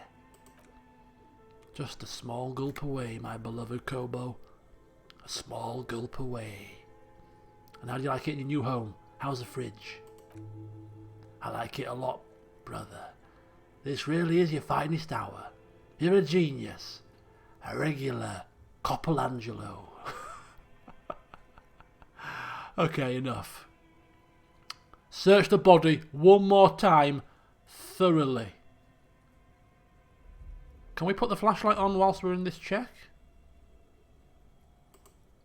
You can't do it whilst you're in a check, you see. I don't think it's going to change much. Let's just keep our fingers crossed. Yes! What a roll! Your arm reaches out and your eyes close, as if by their own volition. It's dark all around. You feel cold, slippery flesh, first with your fingertips, then under the palm of your hand. What is this? His face, his cheeks, his nose, his fat swollen lips, like a spider. Your hand crawls over his features. Everything is silent. Crawl up his nostrils. They are swollen shut. You really need to push in to get there. Push your fingers in his... We shot him. We've pulled his boots off. We've cooked them. We've even tasted the damn soup. We're now sticking our fingers up his... I mean, we have so badly violated this body. It is beyond belief. Only the little one fits. The flesh changes shape as you bore in, searching for something in the cartilage. Oh, we also stroked his hair. Forgot about that. The thing you're looking for, it's not there. Crawl out, spider. Fingers in his mouth. The oral cavity is cold and moist. A ball-like tongue attaches itself to the base of the mouth, lolling around like a scallop. Oh, I love scallops as well. Don't put that thought in my head, please. I love them. You're on the right track. Play with it. This feels right. The tongue moves freely in the cavity. The mucus of the mouth is slippery, delicate to the touch. From the soft meat, teeth are budding, hard pearls of bone in the gums and in the back of the mouth. Can you feel it? You're so close. Rip his jaws open now. Look in. A vision of black and dark red death, pried open by your naked hands and studded with teeth. Looks like he's laughing. Death fumes rising from the throat, and there, in the back of the mouth, above the bell of the uvula, right in the soft palate, you see a hole, barely visible to the human eye. It is swollen shut, almost vanished. No larger than a 0.4 centimetre radius. The edges appear darkened. Fuck yeah! He agrees. Keep going. Touch it with your finger gently. A black trickle of liquid runs into his throat from the wound. Put your finger in. Oh my god. Your index finger fits right in there. Tunnel of flesh opens up. Tissue damage wide enough for 2 fingers. As you push both in, you reach through his mouth right into his brainstem. Brainstem? Yes, that's what this part is called. You've seen the drawings. You studied them. Feel around first. The basal ganglia feels clumpy. What entered here has torn apart his reptilian complex. The funk soul, brother. The back of his head has gone dark forever. Push deeper. Your fingers slide into the remains of his limbic system. There is no resistance. It's gelatinous. The slug-like structures are damaged too. The tearing extends deep into both hemispheres. The ululations of the limbic system have ended. All is quiet. There's a cavity cut right between the hemispheres. The lieutenant answers with the sound of his pen on paper. We push deeper. Your fingers are all the way in now, reaching toward the inside of his skull. The cavity goes further, but the entry wound isn't wide enough for the rest of your hand to follow. All the muscles in your body harden. Time to enter him. Punch it. He doesn't do delicate, does he, old Costeau? Punch a hole right through. The cartilage gives in with a crack like some fruit. Just like that, your hand is in his head. Strange fluid streams down your wrist, and then you feel it with the tip of your finger. Sharp, serrated material, the edges cut right into your skin. The pain is barely noticeable under the adrenaline rush. Fish it out. Yeah, I feel an object. Solid, under the skull. Can you get to it? He searches his pockets for something. Inspect it first. There's a tiny crack, a protrusion in the cranium, right at the back of his head. Your finger must be pointing straight at it from the inside. The object that is in there stopped just short of the skull, in the encephalus, knocking this tiny fracture into the cranium. We have the makings of a very small exit wound here. The lieutenant leans closer. Fish it out. Don't fail. No! You push your hand further in, isn't it? Oh, it's interfere. Gloves would have helped.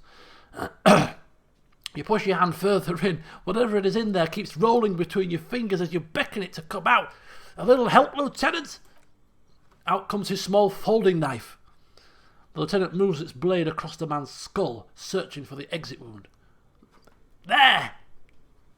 Cut there! Nod toward the protrusion. Withdraw your hand 4 centimeters, please. Pull back the fingers. A nod. With a crack, he punches the knife in the skull, and one more time, and one more, until the bone comes loose like eggshell. Inside you feel the jelly move from his poking. The object is still under your finger. Can you push it out? Push! A small flower of metal blossoms from the man's head, followed by your finger.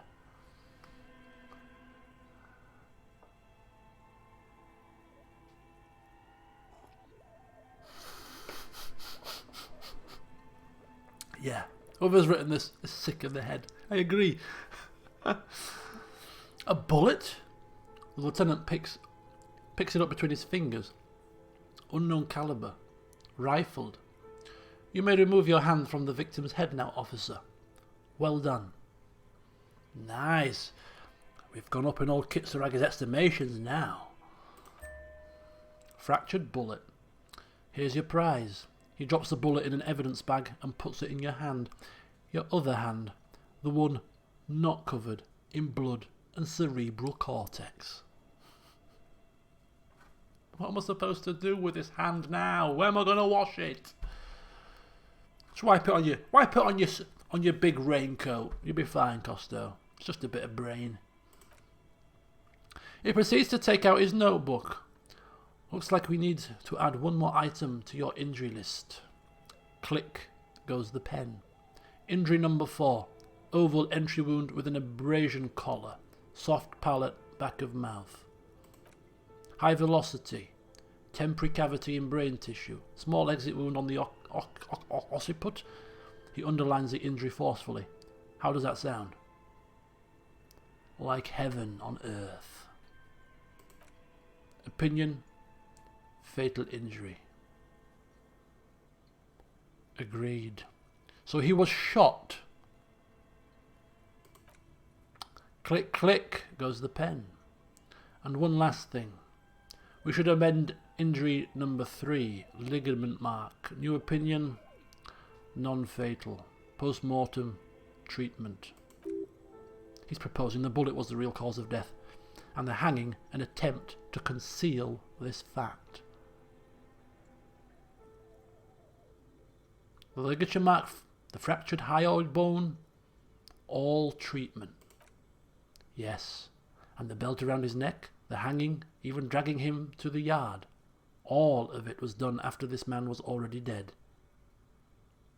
You think so? I did not just come up with this. I've had my doubts since you showed me the tracks, officer. Why did they carry him over? Why not march him? There is no satisfactory explanation. Find the bullet before you get fooled. Complete secret task. There have been other signs too. Small details. Everything is too neatly designed for us to assign probable cause here, as we did foolhardily. Well, no more. We almost fell for it, he thinks. So passing that perception check, which we had to pass with a very high roll, and we did with a 6 and a 5, it's quite a pertinent bloody check.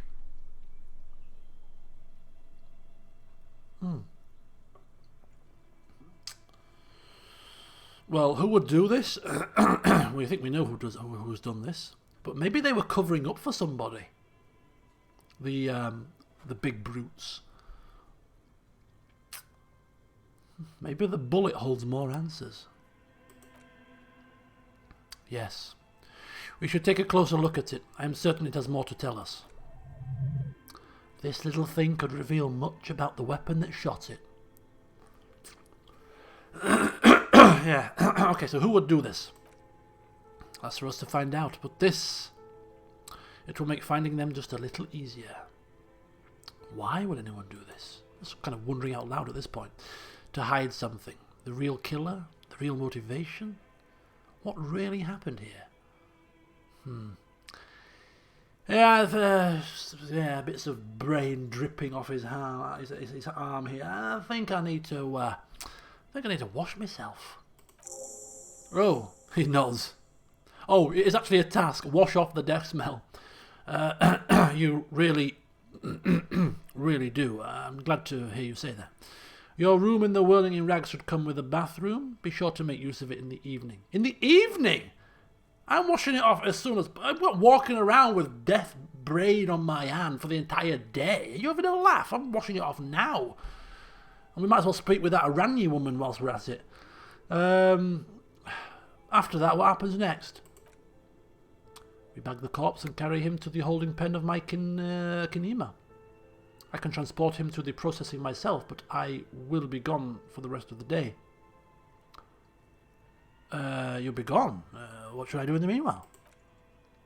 Work on the case. Tend to universal matters. Try not to do anything too dangerous.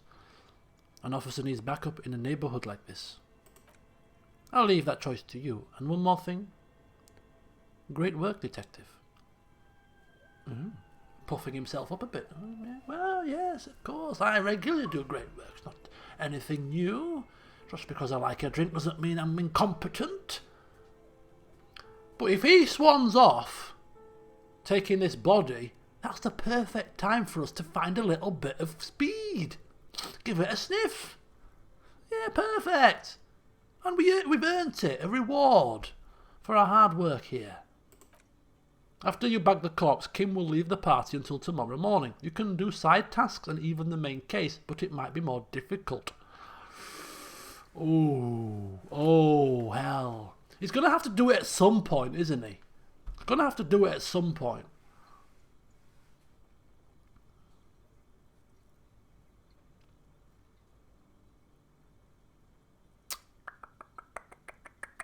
Oh.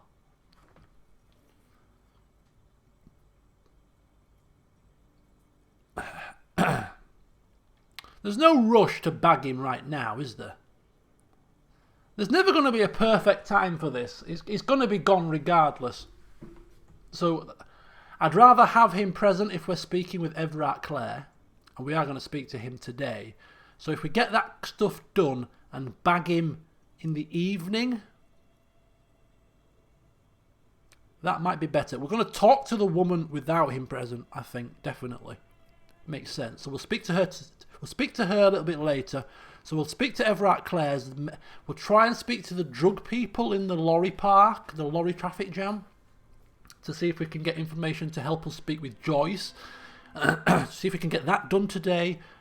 The the guy to speak to after 9, speak to him as well, and then round about 10 o'clock in the evening, boot him off. I don't know if there's a particular time of day that you can do this, but I think I want to do all those things with him present first. So close the door for now. There's no rush, Kitsrag. He's chilling in the fridge. We'll keep him there for the time being. I've got things that I want to discuss with you first. What's this? Fractured bullet. Sleep at 9. Suppose we could speak to that young upstart without him, really. Everard Clare, definitely not.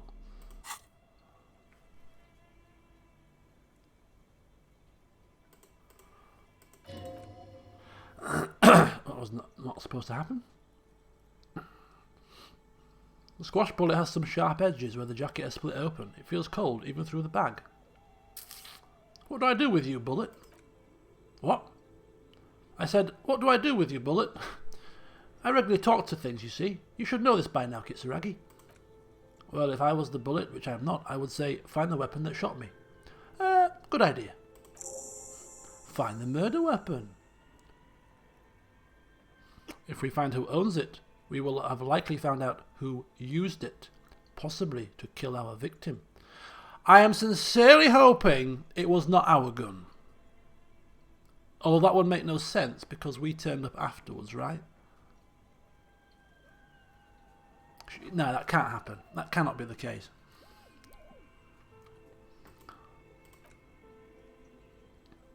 In conclusion, the more we know about this bullet of yours, the better. Inspect it closer. The jacket is made of yellowish metal. It has blossomed out to reveal a dark grey core. The base of the bullet is close to 5mm in diameter. Let's look at the jacket. A few striations, little hairlines, linear, feel standard, and the core? Quite destroyed. Some of the fragments are still lodged in the wound. What can you say about the bullet so far? Jacketed bullet, 5mm diameter. A jacketed bullet. Okay. Would have been shot from a military-grade breech-loading rifle, not from a muzzle loader like those typically found on the streets of Martinez. We were right. This came from a serious weapon. Even the RCM uses ordinary unjacketed conical bullets. This is strange.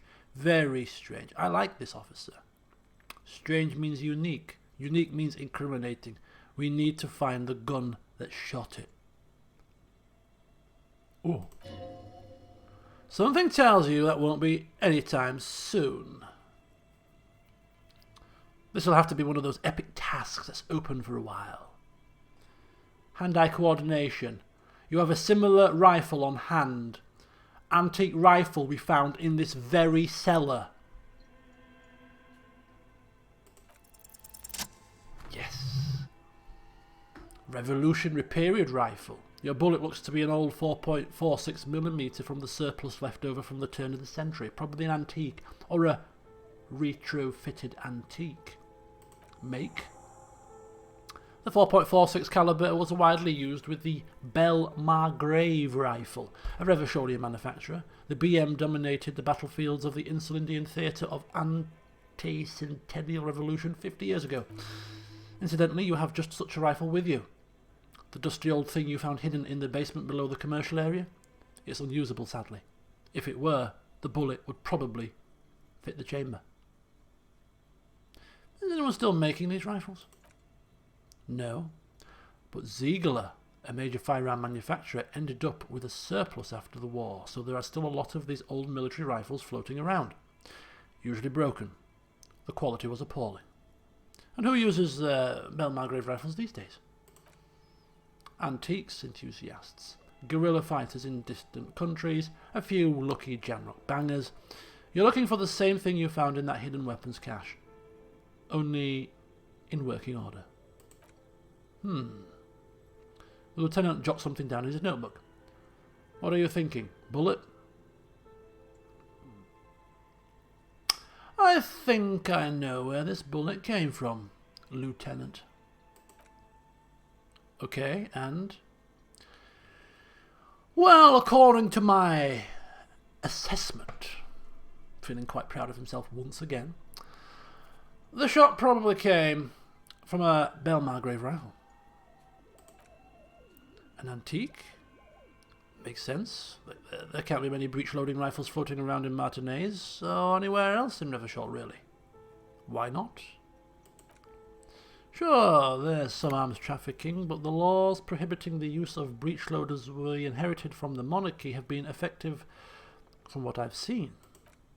Some new RCM recruits get impatient with their muzzle loaders once they've trained with military-grade weapons, but they realise it's worth it in the end. Worth what? Getting shot? Imagine if everyone, cops, citizens, had access to firearms that could shoot multiple rounds without pausing to reload. After the first shot, the second, third, and so on, come much easier. But back to the investigation.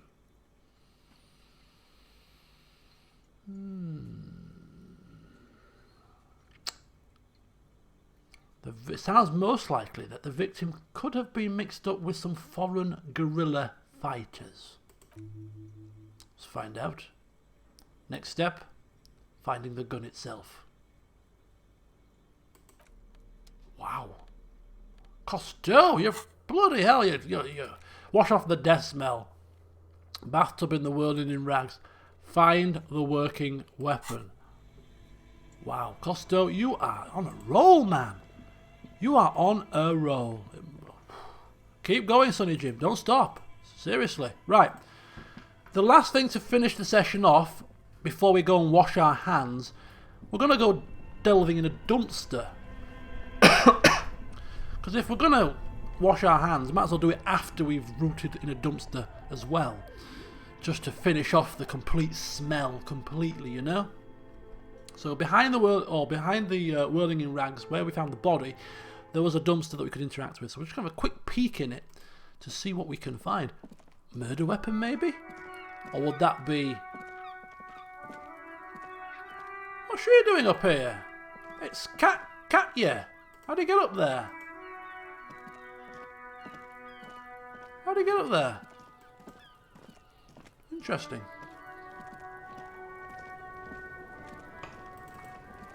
In fact...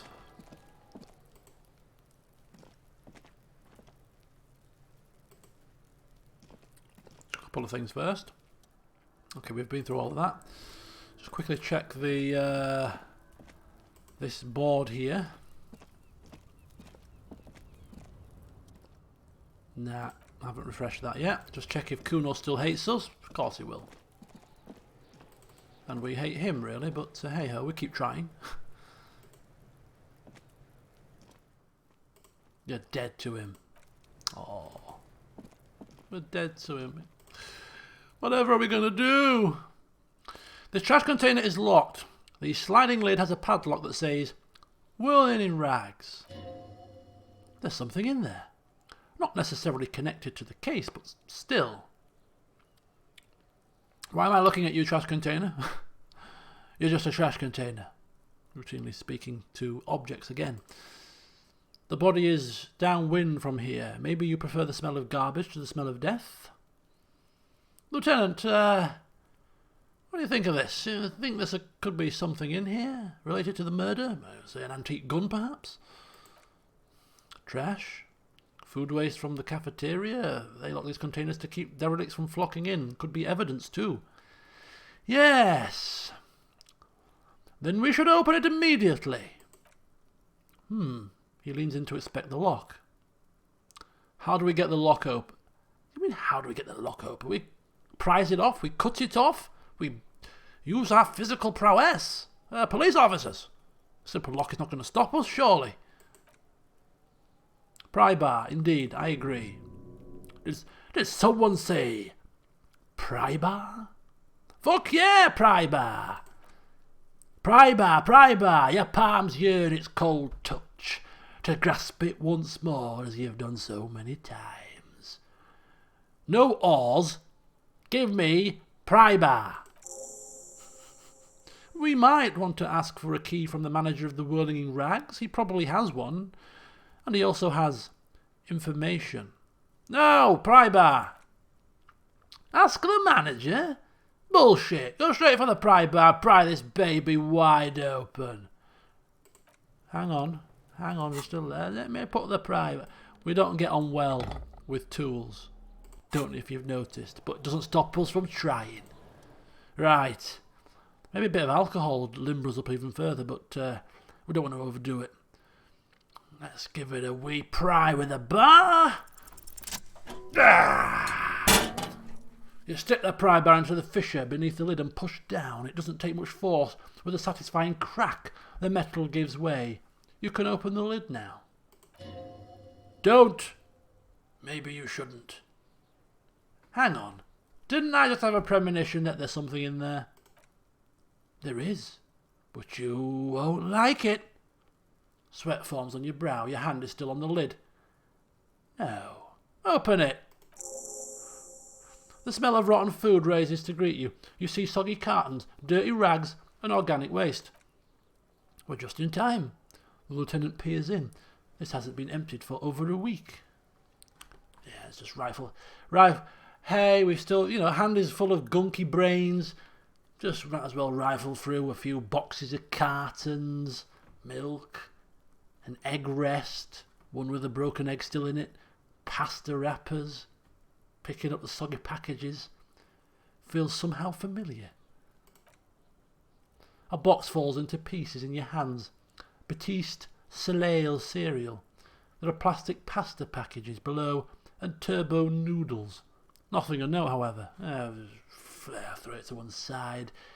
Rifle through a few rags. Among the threadbare kitchen towels, something catches your eye. A pair of denim trousers? Grab them. As the legs of the slime-covered jeans begin to unspool from the garbage, a rank corpse smell fills the air. The victim's clothes. The lieutenant smells them. Cadaverine odour is faint. If these belong to the deceased, they were removed when he was still in the early stages of decay. The lieutenant produces a black plastic bag marked evidence from his pocket. Drop them in here, officer. Bag the trousers. Kim quickly searches the jeans. Guitar. Marked blue jeans. Pockets empty or emptied. He wore them with a belt too, a wide belt. The loops appear stretched, but he looks into the container. The belt is missing. That's it. Do you see anything else in there? I have another bag here. Something slimy catches your eye. Oh, God. Costeau, is there nothing else that you wish to get yourself involved with today? Human flesh soup, brains, slimy things in trash cans. Who said police work was cool and, all hip and stuff? It's nitty gritty, isn't it? It's grim. Reach for it. And he still doesn't have his gloves on. When is he going to learn? He has got gloves on. He's not got his yellow gloves. He's got his black ones on. Multi-purpose gloves. A drab long-sleeve shirt, olive-coloured, appears from the food waste, dripping with pus. Ugh. Bag the shirt. Bag it. Gets raggy. This is military-type overgarment. No label or serial number. This is the kind of rib-knit shirt that's worn over light armour to conceal it in an urban scenario. He nods to himself. Anything more?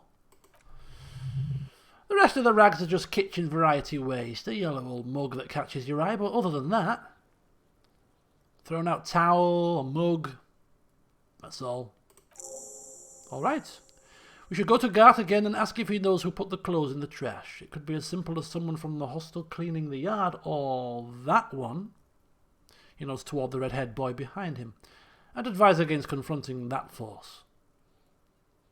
You think someone from the Whirling might have been involved, maybe? Not really. All we know is the victim's clothes are in the trash. The lid was locked, And this establishment had the key. It's just a small, loose thread. Okay. Let me just have one last look in here. Picking at the food waste, just the last couple of brushes with his hand to just move a few little bits, making sure there's no antique rifle in there. Just organic waste, cold and slimy on your hands, apple and potato peels, mostly unidentified sludge, and the occasional chicken bone thrown in for good measure.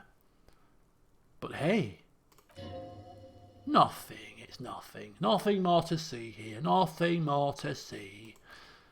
What's this? What?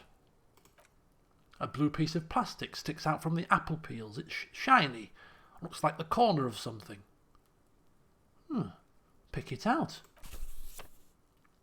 Something larger. A clipboard. A blue plastic clipboard with moist papers hanging from it. They look badly damaged, but you can still make out forms and notes written in a man's handwriting. Officer, is that your paperwork? No, don't be foolish. My paperwork? Why would it be in a locked trash can? Yes, it is. Look. He points to it. This plastic has the RCM street cred on it. Oh my God. You've even got an autopsy form. A miserable-looking slip of paper sticks to the board. Oh my God. What? She mentioned flushing something down the toilet, didn't she? What was she called? Who we phoned up? She's probably thrown it in here, to be fair to her. Tried to flush it, or we tried to flush it down the toilet, and she's fished it out and thrown it in the bin. That's what's happened. Oh God. If you don't mind me asking, how could you have let your paperwork end up in the trash? Sylvie, that's the lady. It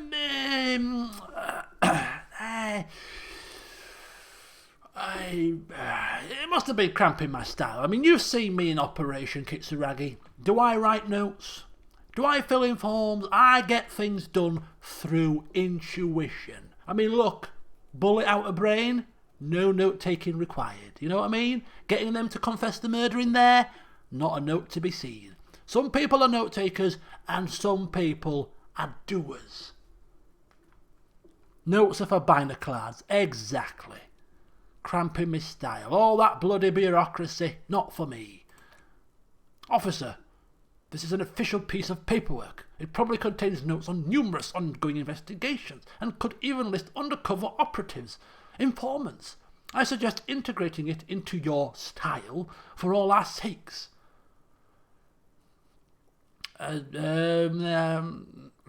Just completely ignore what he says. If in doubt, just say nothing. Is that strange creature again I hear? High-pitched noises? It would also not hurt to start taking notes on the case. I don't want to take notes. Anyway, where were we? The lieutenant peers into the trash container where soggy cartons and rags stink uninvitingly. And if you've seen my video update that I've just done recently, you'll know that I like mugs. So, yeah, I'm getting the mug as well. You pick out the broken mug with an oddly racist depiction of the yellow man frolicking in saffron. An antique? Owning its social sensibility. Take the mug. Interesting. The man looks at the mug. Reminds me of the mug collection we saw in our weasel's apartment. Maybe he or she has been dumping their garbage here. Ah. An interesting little clue. Let's see where this goes. Clues have a way of magically connecting to other clues down the road. Or it may just be a coincidence. Either way, something to keep in mind. What else do you see? Nothing else. The container sounds a muffled gong as it closes. That's one thing off the list. I think we got it all. I think we did as well. Wow. 3 skill points. Oh boy. Happy days. Right. Who put the clothes in the trash? Ask Kuno or ask Gart? Well, we're not asking Kuno, are we? So, ledger. The case needs an official name. Go to your inventory and interact with the damaged ledger. Oh, hell yeah. We're all here together. We're going to be giving our case an official name, people. Right. So the final act of the session, then, is to take a look through our ledger. That'll be a right laugh. Let's have a look. A mug. A broken-eared mug somehow made its way into the whirling in rags dumpster. Depicts a person of Samaran descent frolicking in a field of saffron flowers, buck-toothed and grinning feeble-mindedly. Seems to be a cheap knockoff of some colonial-esque antique.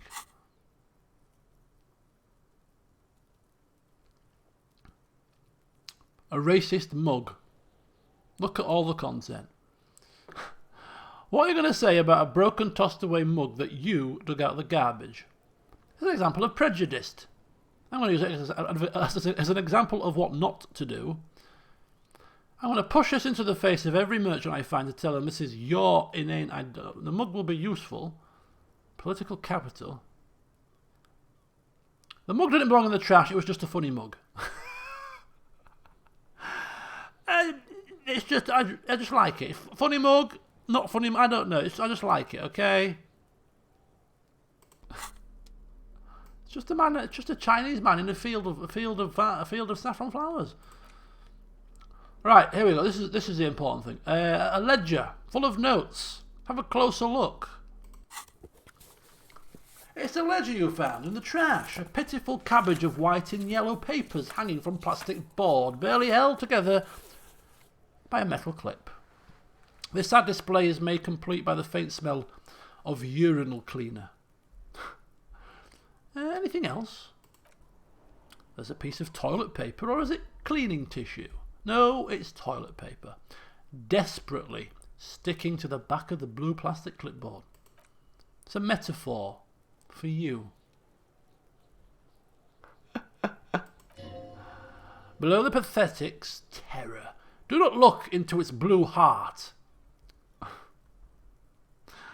Inspect the toilet paper. It's just toilet paper. Sticking to the back of the plastic clipboard. You can take it off if you want. Maybe it's kitchen tissue? If you want it to be kitchen tissue, it can be kitchen tissue. It's not though, it's toilet paper. Take it off. Still wet, the toilet paper, I mean. Kitchen tissue, sorry. Peels off the plastic easily. All you have to do is shake it off your finger and voila. The ledger now looks marginally better. How about we smell the ledger? The acidic stench of rotting food has rubbed off on the cellulose. It now forms the base of the experience. This base, surrounded by a faint air of spoiled meat, the stuff of death itself, and then sprinkled liberally with the citrus zest of toilet cleaner. Rather lovely, yeah. It's not exactly Glade, is it? Pot puree. Not quite. Inspect the clip. An aluminium block runs the width of the board, biting down on the paperwork. Its crocodile teeth are the only thing keeping the papers together. A regular pencil, the tip worn down to nothing, has been attached to the clip. Run your finger across the aluminium. The surface is interrupted by a silvery sticker, its rectangular sparkling with iridescence. You don't know how you didn't notice it before. What's this? What? He's lost in his own notes. It takes a moment for him to see it. That thing, it's the halogen watermark. We use it for adding information to RCM property. I see. What kind of information? It depends. Aside from an anti-counterfeiting stamp, mine has my station number and address. The information varies by date of issue. How many years you've been on the force? He's thinking. It'll have that. Your kill count. Yours will surely have your kill count. How can I read it? Any capable light with the right wavelength will do. Like, all RCM vehicles have headlights designed to reveal halogen watermarks. Mine too. This means you can read the watermarks if you just turn the lights on. Thank you. Okay. Returns to his notes. What a surprise.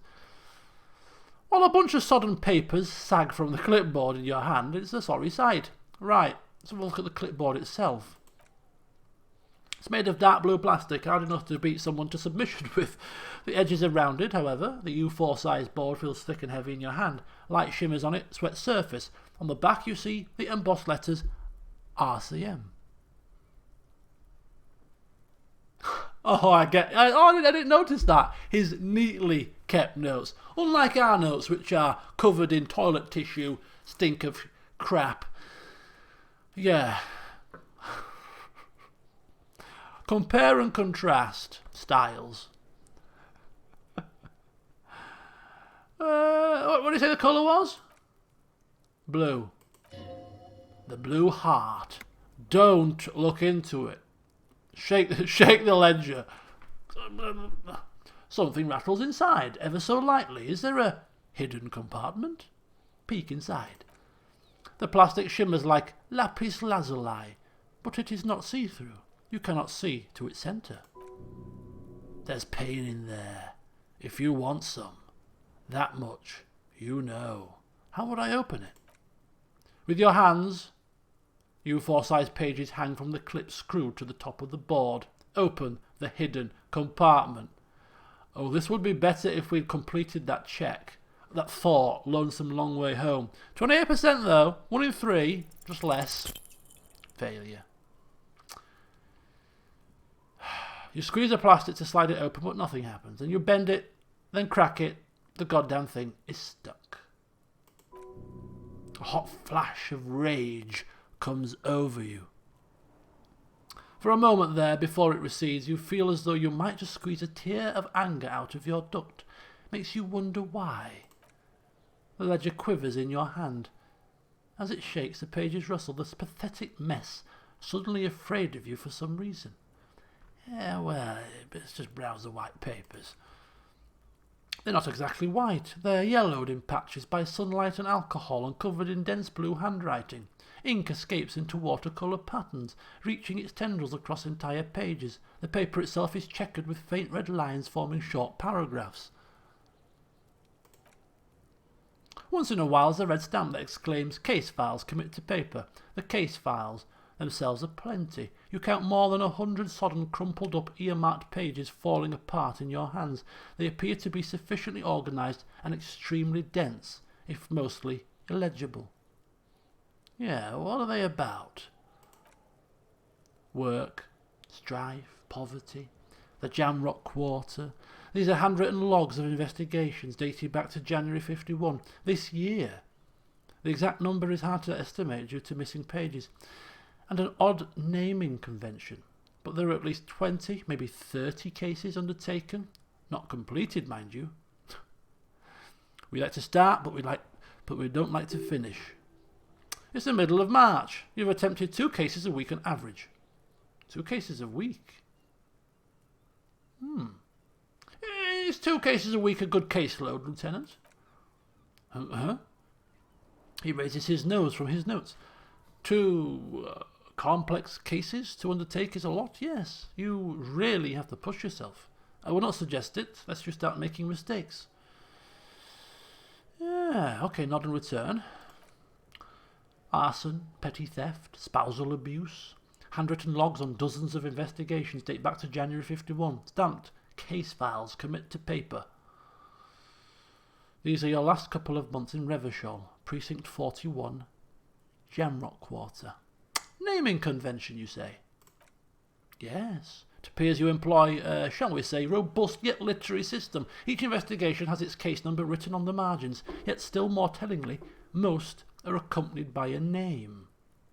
Ooh, capital letters as well. Yes, all caps. One is called The Next Word Mural, another The Square Bullet Hole Murders, another yet The Unsolvable Case. More? Others appear more light-hearted. The guys on a couch in an unexpected location, and the murder at the hooker parlour, even the rare article-free collapsing tenement. Murder features prominently throughout. You like this grimly murdering, don't you? Wish there was one in there about a drug den. You love those. Gets the blood pumping. It's going to take an effort to piece the case files together, but it can be done later, once you're done inspecting them up close. Kim, my cases appear to employ some kind of a naming convention.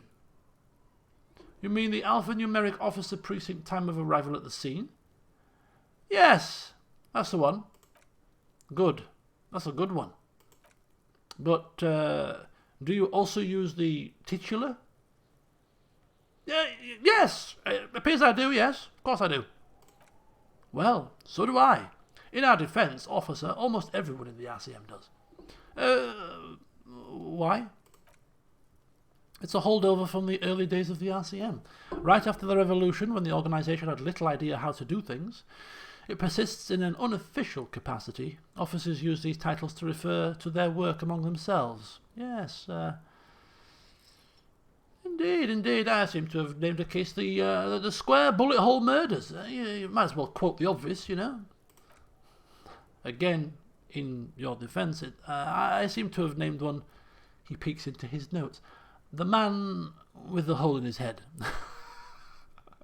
That was a real person. His death was real. Still, I named it that to amuse myself. He smiles. I pray his loved ones never find out. Oh dear, what happened to him? Rail spike through the head. He died.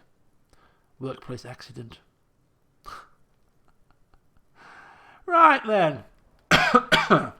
Seeing as I have to open an official case for this murder, not that I'm going to do too much writing in it, let's have a look if there's any room in here, shall we? Oh, there is. For precisely one more. 15 pages near the end remain untouched by the damage. As if I'm going to fill 15 flipping pages. The checkered grid forms a structure of passages, breaking the case into subtasks to accomplish. Commit to paper. The tasks you've completed flow out of the pen in a brash freehand, similar to the rest of the letters. The wording comes easily. It's almost robotically simple. A language developed for mental rigour and simplicity. Inspect victim's body. Check. Get the body down. Check. Interview cafeteria manager. Keep crossing them out. Ooh, makes us feel good. A satisfying slash sounds across the paper. You're done, it seems to say. And you done. I'm very proficient at this cop malarkey, aren't I? Another bit of boost. And a fuck you to you too. That last one cuts a slash right through the paper. Things to be done and things already done. The composition of reality. This is an extremely useful tool for a detective of the citizens' militia. Now all that remains is to name the case. Lieutenant, have you by any chance named our case yet? No, actually. Any ideas? The Hanged Man. The Furies Are at Home in the Mirror. The Setting Sun. Shit on a Stick. What?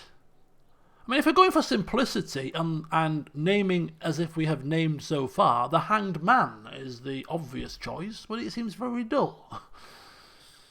The Furies Are at Home in the Mirror. Furies? Yes. Well, it's obvious he doesn't like it. I don't know. I have to be honest. I'm not experiencing the internal strife that refers to. And also, he furrows his brow. Could we make it less poetic somehow? Just a normal case name, you know? Think, what would that be? A good normal name? Well, we're going to go the complete opposite end of the spectrum. Oh, the Furies Are at Home in the Mirror. Oh, too poetic for you. Shit on a stick. Ha! Yes! What? He actually isn't laughing. I have to tell you, officer, I don't appreciate ironic titles. Other officers will have to use this as reference. If it's idiot or cock finger, they're not going to get it. They're going to think an idiot and a cock finger were on this case. So, do you have something less funny?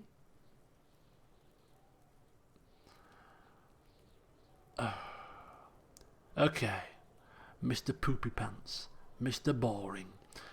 The Hanged Man? Great! That's great. That's actually what I was thinking too. Oh, I'm sure it was, Binoclad. The Hanged Man. Good, strong name, yes. We have a very good name for the case now. No, we don't have a very good name for the case. It's a boring name. He flips the pages of his notebook. I'm going to start calling the Hanged Man. Yes, very good. We sorted this out. Fine, I'm done with these notes. And don't expect me to write anything else in here during the rest of this case. You're the note taker. I'm the doer. Remember that. You don't exactly close them so much as distance yourself from the smelly papers. They're a little further from your nose now. Can I read the case files now? Why would we want to read the case files? Oh, I didn't mean to do that. We're now looking at the yellow papers. Apologies. In the back you see thin translucent copier paper. Some neon yellow, some bright red, all covered in boxes like marching armies. These look like official forms, waiting to be filled out. Then rip them from the binder and hand them out, according to type of form. What forms are these? 3. There are 3 types of forms. The topmost are misconduct fines, the middle ones are station calls, and the bottommost are field autopsy forms. Right. Station call, do we know station call? Station call, misconduct, field autopsy. Misconduct fine, tell me about them. A monetary penalisation ranging from 20 to 250 real. Severe cases allow for... Yes, we've been told this. Station call is when we summon people to the station. Field autopsy, we know what these forms are. Close them down. Boring. Right. Show me these case files. Yes. You can piece them together using the alphanumeric code on the margin. It always begins with HBD 41. Then date of initialization and time of arrival on the scene, followed by title. For example, HBD 41, 12, blah, blah, blah, blah, blah, the next world mural. Wait, HDB 41, weren't those officer precinct? Why, yes, your precinct number is 41. Oh, and a bit of a sense of realization perhaps setting in. HDB? Every last alphanumeric in the file begins with it, and these are your case files. It's safe to say HDB are your initials. No, I think you're confused. Logic, I think you're confused. I think what you meant to say is Raphael Ambrosius Costeau. No, the alphanumeric begins with HDB. How long does it take to read one of these Raphael stamped cases? Fine. It takes about half an hour for you to piece one together, Mr. Raphael. Which do you want? It's going to pass half an hour. Oh,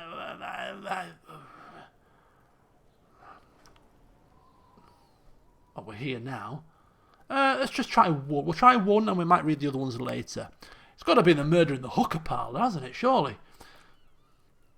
Murder. Tam at the hooker parlour was a case originally assigned to an officer called Joseph Mills, who is now dead, of circumstances completely unconnected to murder at the hooker parlour. What? Dead? How?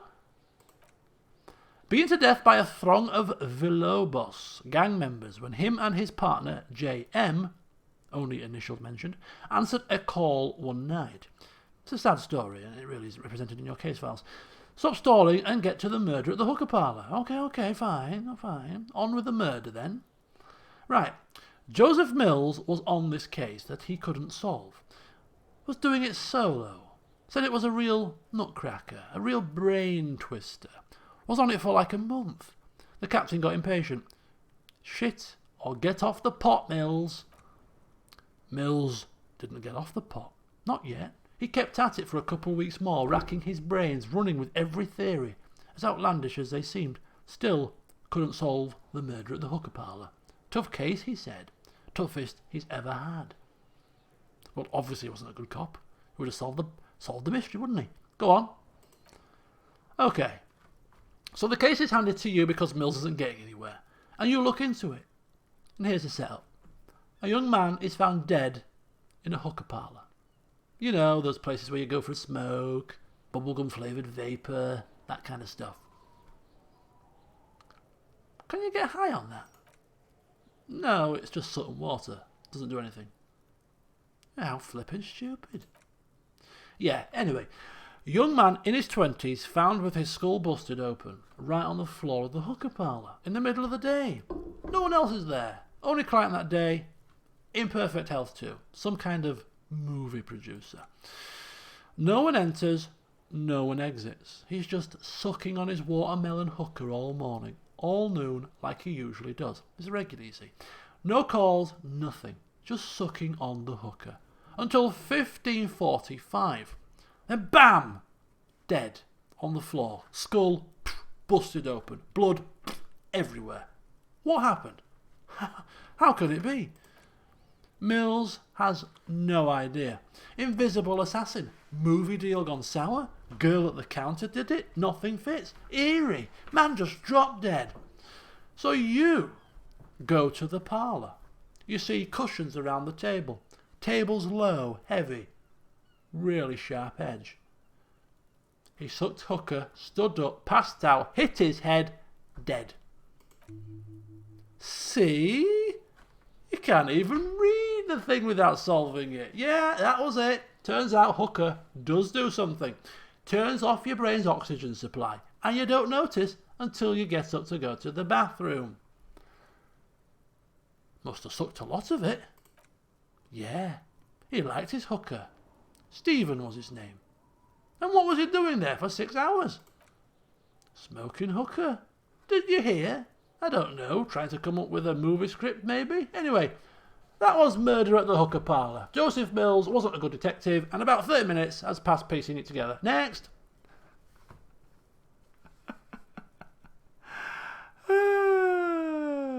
Right. I was only going to do one, but I think these are quite humorous, so I think we'll have another couple. The square bullet hole murders. I mean, these are all passing half an hour's time. I don't know if it's a good thing or a bad thing. We've not got much to do, have we? We've not got much to do. Hello, Crazy Canuck. The only reason why it's still going is because I'm having a bloody great old time with it. Right. We were supposed to finish at 10:30, technically speaking. Yeah, square bullet hole murders. This is the last one, I promise you. We'll save some of these for another time, just so that we can enjoy, not all in one go. It would be very interesting to read about these, wouldn't it? Hey, I mean, there seems to be a square-shaped entry wound in the victim's forehead. She's been sitting there for weeks, on her rocking chair, with a square hole in her skull, staring at the wall, her mouth agape. But that's all you got. From the half hour you spent piecing it together, all you know is the entry wound was square-shaped. You never found the bullet, and then another body showed up, also with a square hole in his forehead. Toxicology showed the entry wound was laced with an incredible potent psychoactive substance called HUV4-nil. No street name. I think that's supposed to be psychoactive, I'm thinking. Psychoactive. Typo. A sequence killer. Who knows? Those pages are missing. What next? Don't worry. One day. You can't leave me on a cliffhanger. What happened? What caused a square bullet hole in the head? Oh my god. You can't leave me on cliffhangers like this, Ledger. Put the case files away. I think we're done. Right, Ledger away. And wow.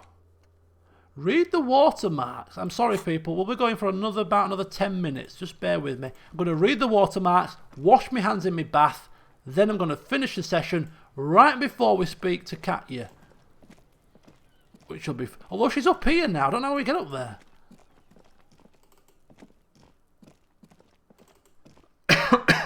Don't know how she's got up there. Right, let's shine this, our ledger in these lights. La la la la la. Turn on the headlights, Kim. Tell me how. He turns on the preheater, waits, takes his keys out. Right, ready, go. The dashboard lights up with...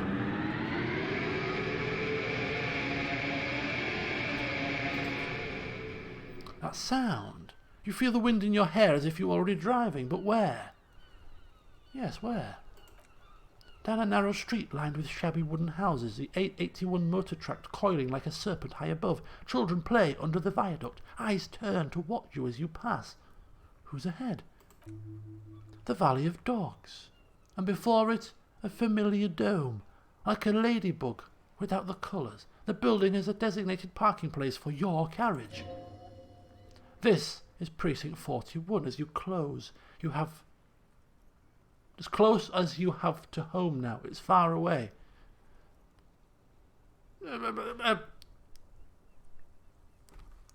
Put the headlights on. The lights unfold with a little click, casting electrical light onto the ground before the vehicle. There you go. I'll turn them off from the remote once you're done. We just need to stand in front of the machine now. Okay. Very good. Let me in the front of the machine. And bingo!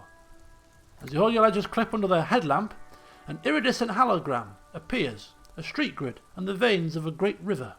A familiar sensation washes over you. There she is, Revachol West. There's a note of pride in the lieutenant's voice. Around the borders of the watermark are dozens, no, hundreds of micro perforations. Look at the street grid. The rectangular watermark is overlaid with the logo of the RCM, and yet the major arteries of Revachol are all recognisable. They shimmer in the Kanima's headlights. Wait, look around. A rat brazenly darts past you and disappears amongst the stocked lorries. In the distance, a child somewhere shrieks. A woman reprimands her in a voice no quieter than a child's cry. In the middle of a broken plaza, in a cone of light barely visible in the daytime, two men, one slim, the other sturdy. They are on the city stage, but only one of them knows his lines. Ah, Martinez. He smells the air and says, "Where are we on this? Let me see." He takes the ledger for a moment and inspects it. "Right here," he says, his finger near the top of the map, on a segment of coast jutting out into the great ocean. Well, I've got to say, it seems like a shithole. It has its problems. Look at the perforations. There are many of them, and they are divided into 3 separate rows. Yeah, tally them up. The first row has 18 dots. The next one. The next is the longest. It runs all the way around the border and then some. Count them individually. 150 at least. 200 maybe. And the last row? 3. Is that it? That's it. Kim, what are all these holes? Those are perforations. They represent your record as an officer of the RTM. They are your statistics, as it were. I should have guessed you keep a record, officers often do. Let's take a look. Uh-oh. Our past performance. Here we go. Son, here is where we score your live performance. You better hope it's good. Oh, it'll be outstanding, trust me. The first row represents your years of service. 18. Okay, not bad at all. What did you do before you volunteered?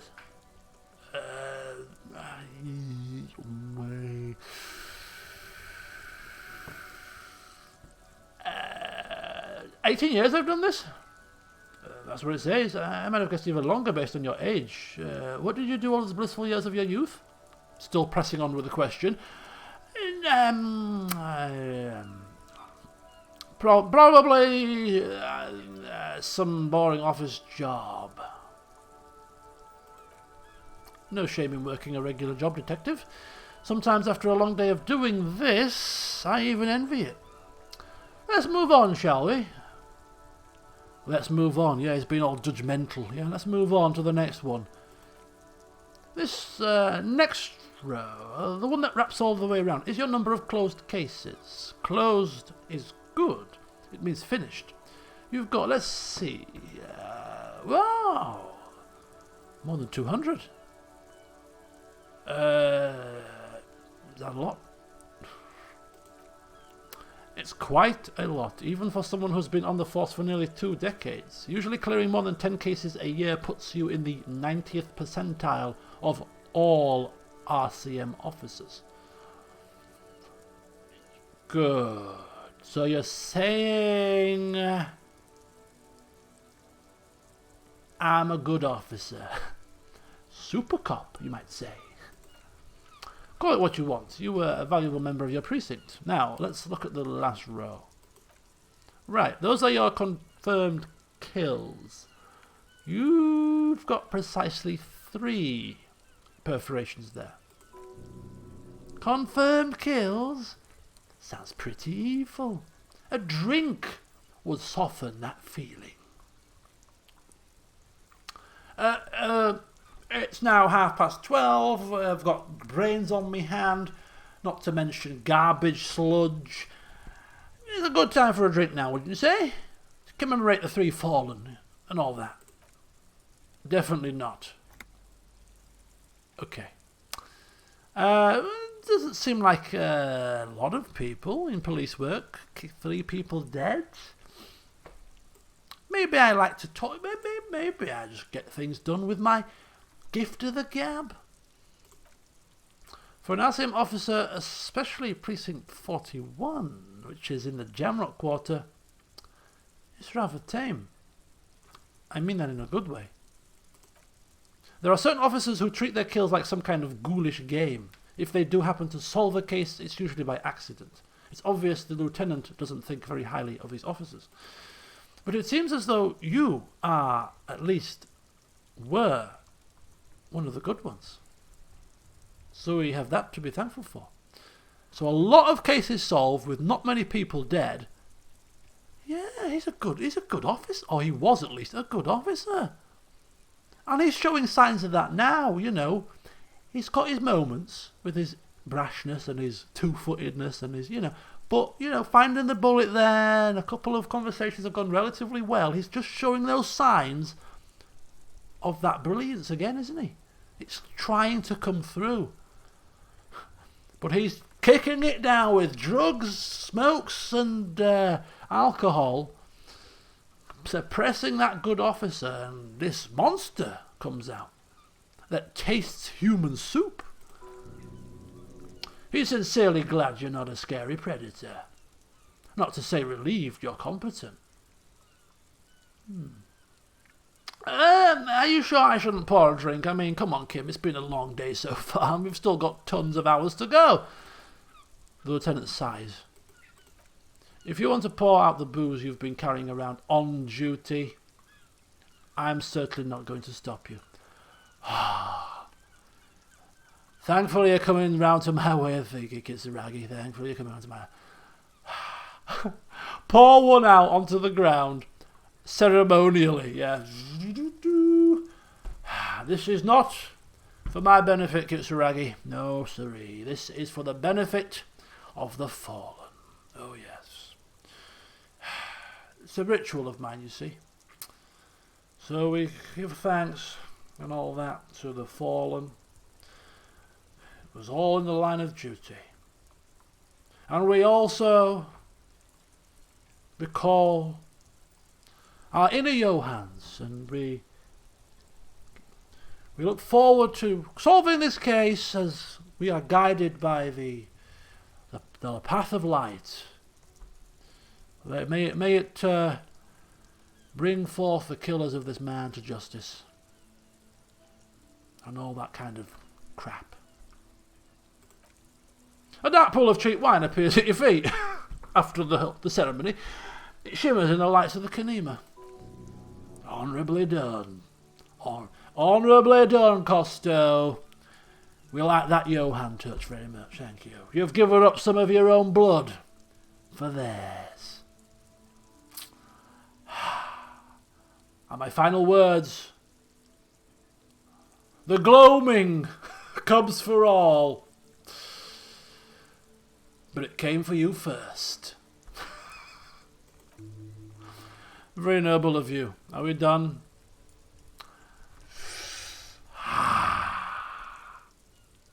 Thanks for this. It's been enlightening. The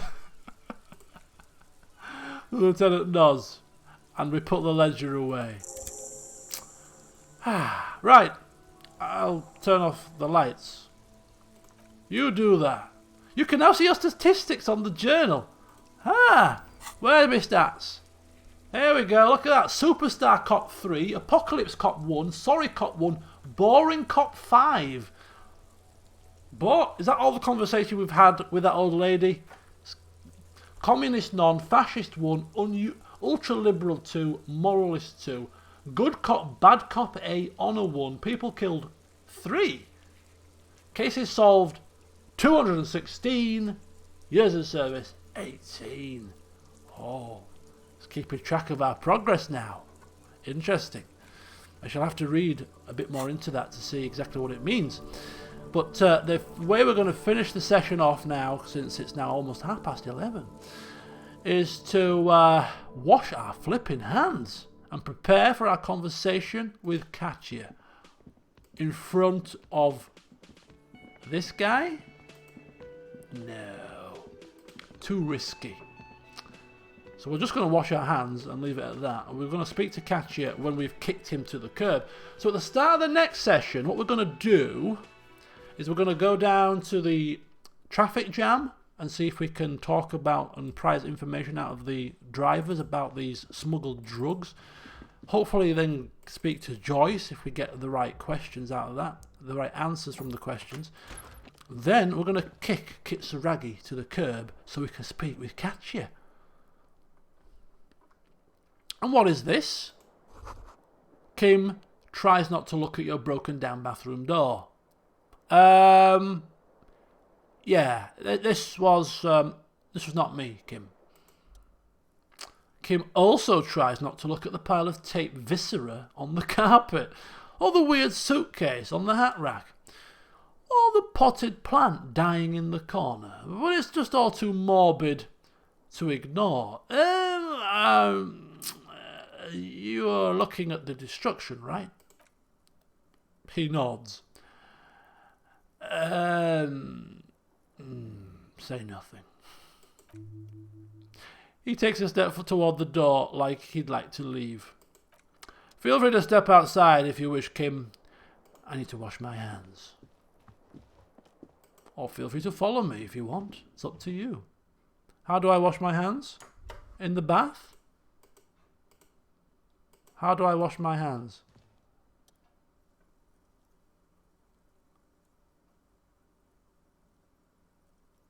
Do I have to fix the faucet to be able to wash my hands? How do I wash my flipping hands? It says to wash them in the bathtub, doesn't it? The tap's broken. Oh, I can't. You're telling me I can't wash my hands? You're having a laugh.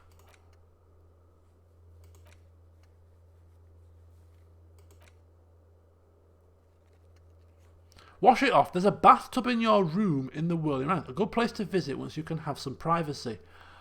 Oh, once you can have some privacy. We have to come back here when Kitsuragi's not here. Why? We're just washing our hands. We're not jerking off. You know what I mean?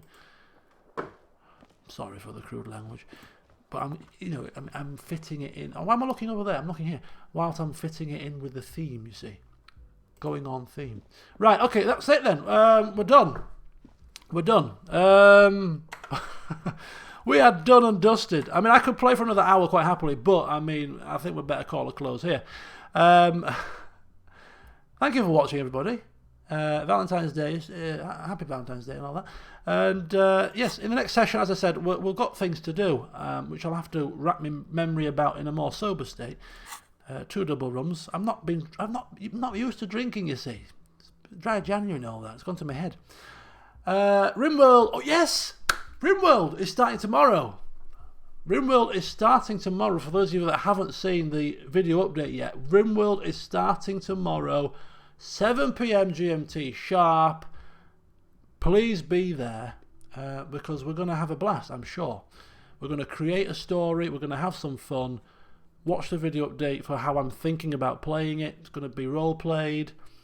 Bit of interaction from you guys, as well as naming your characters. We're going to have some fun and just watch what happens when the world deals us a bad hand. So, yeah, hopefully see you for that.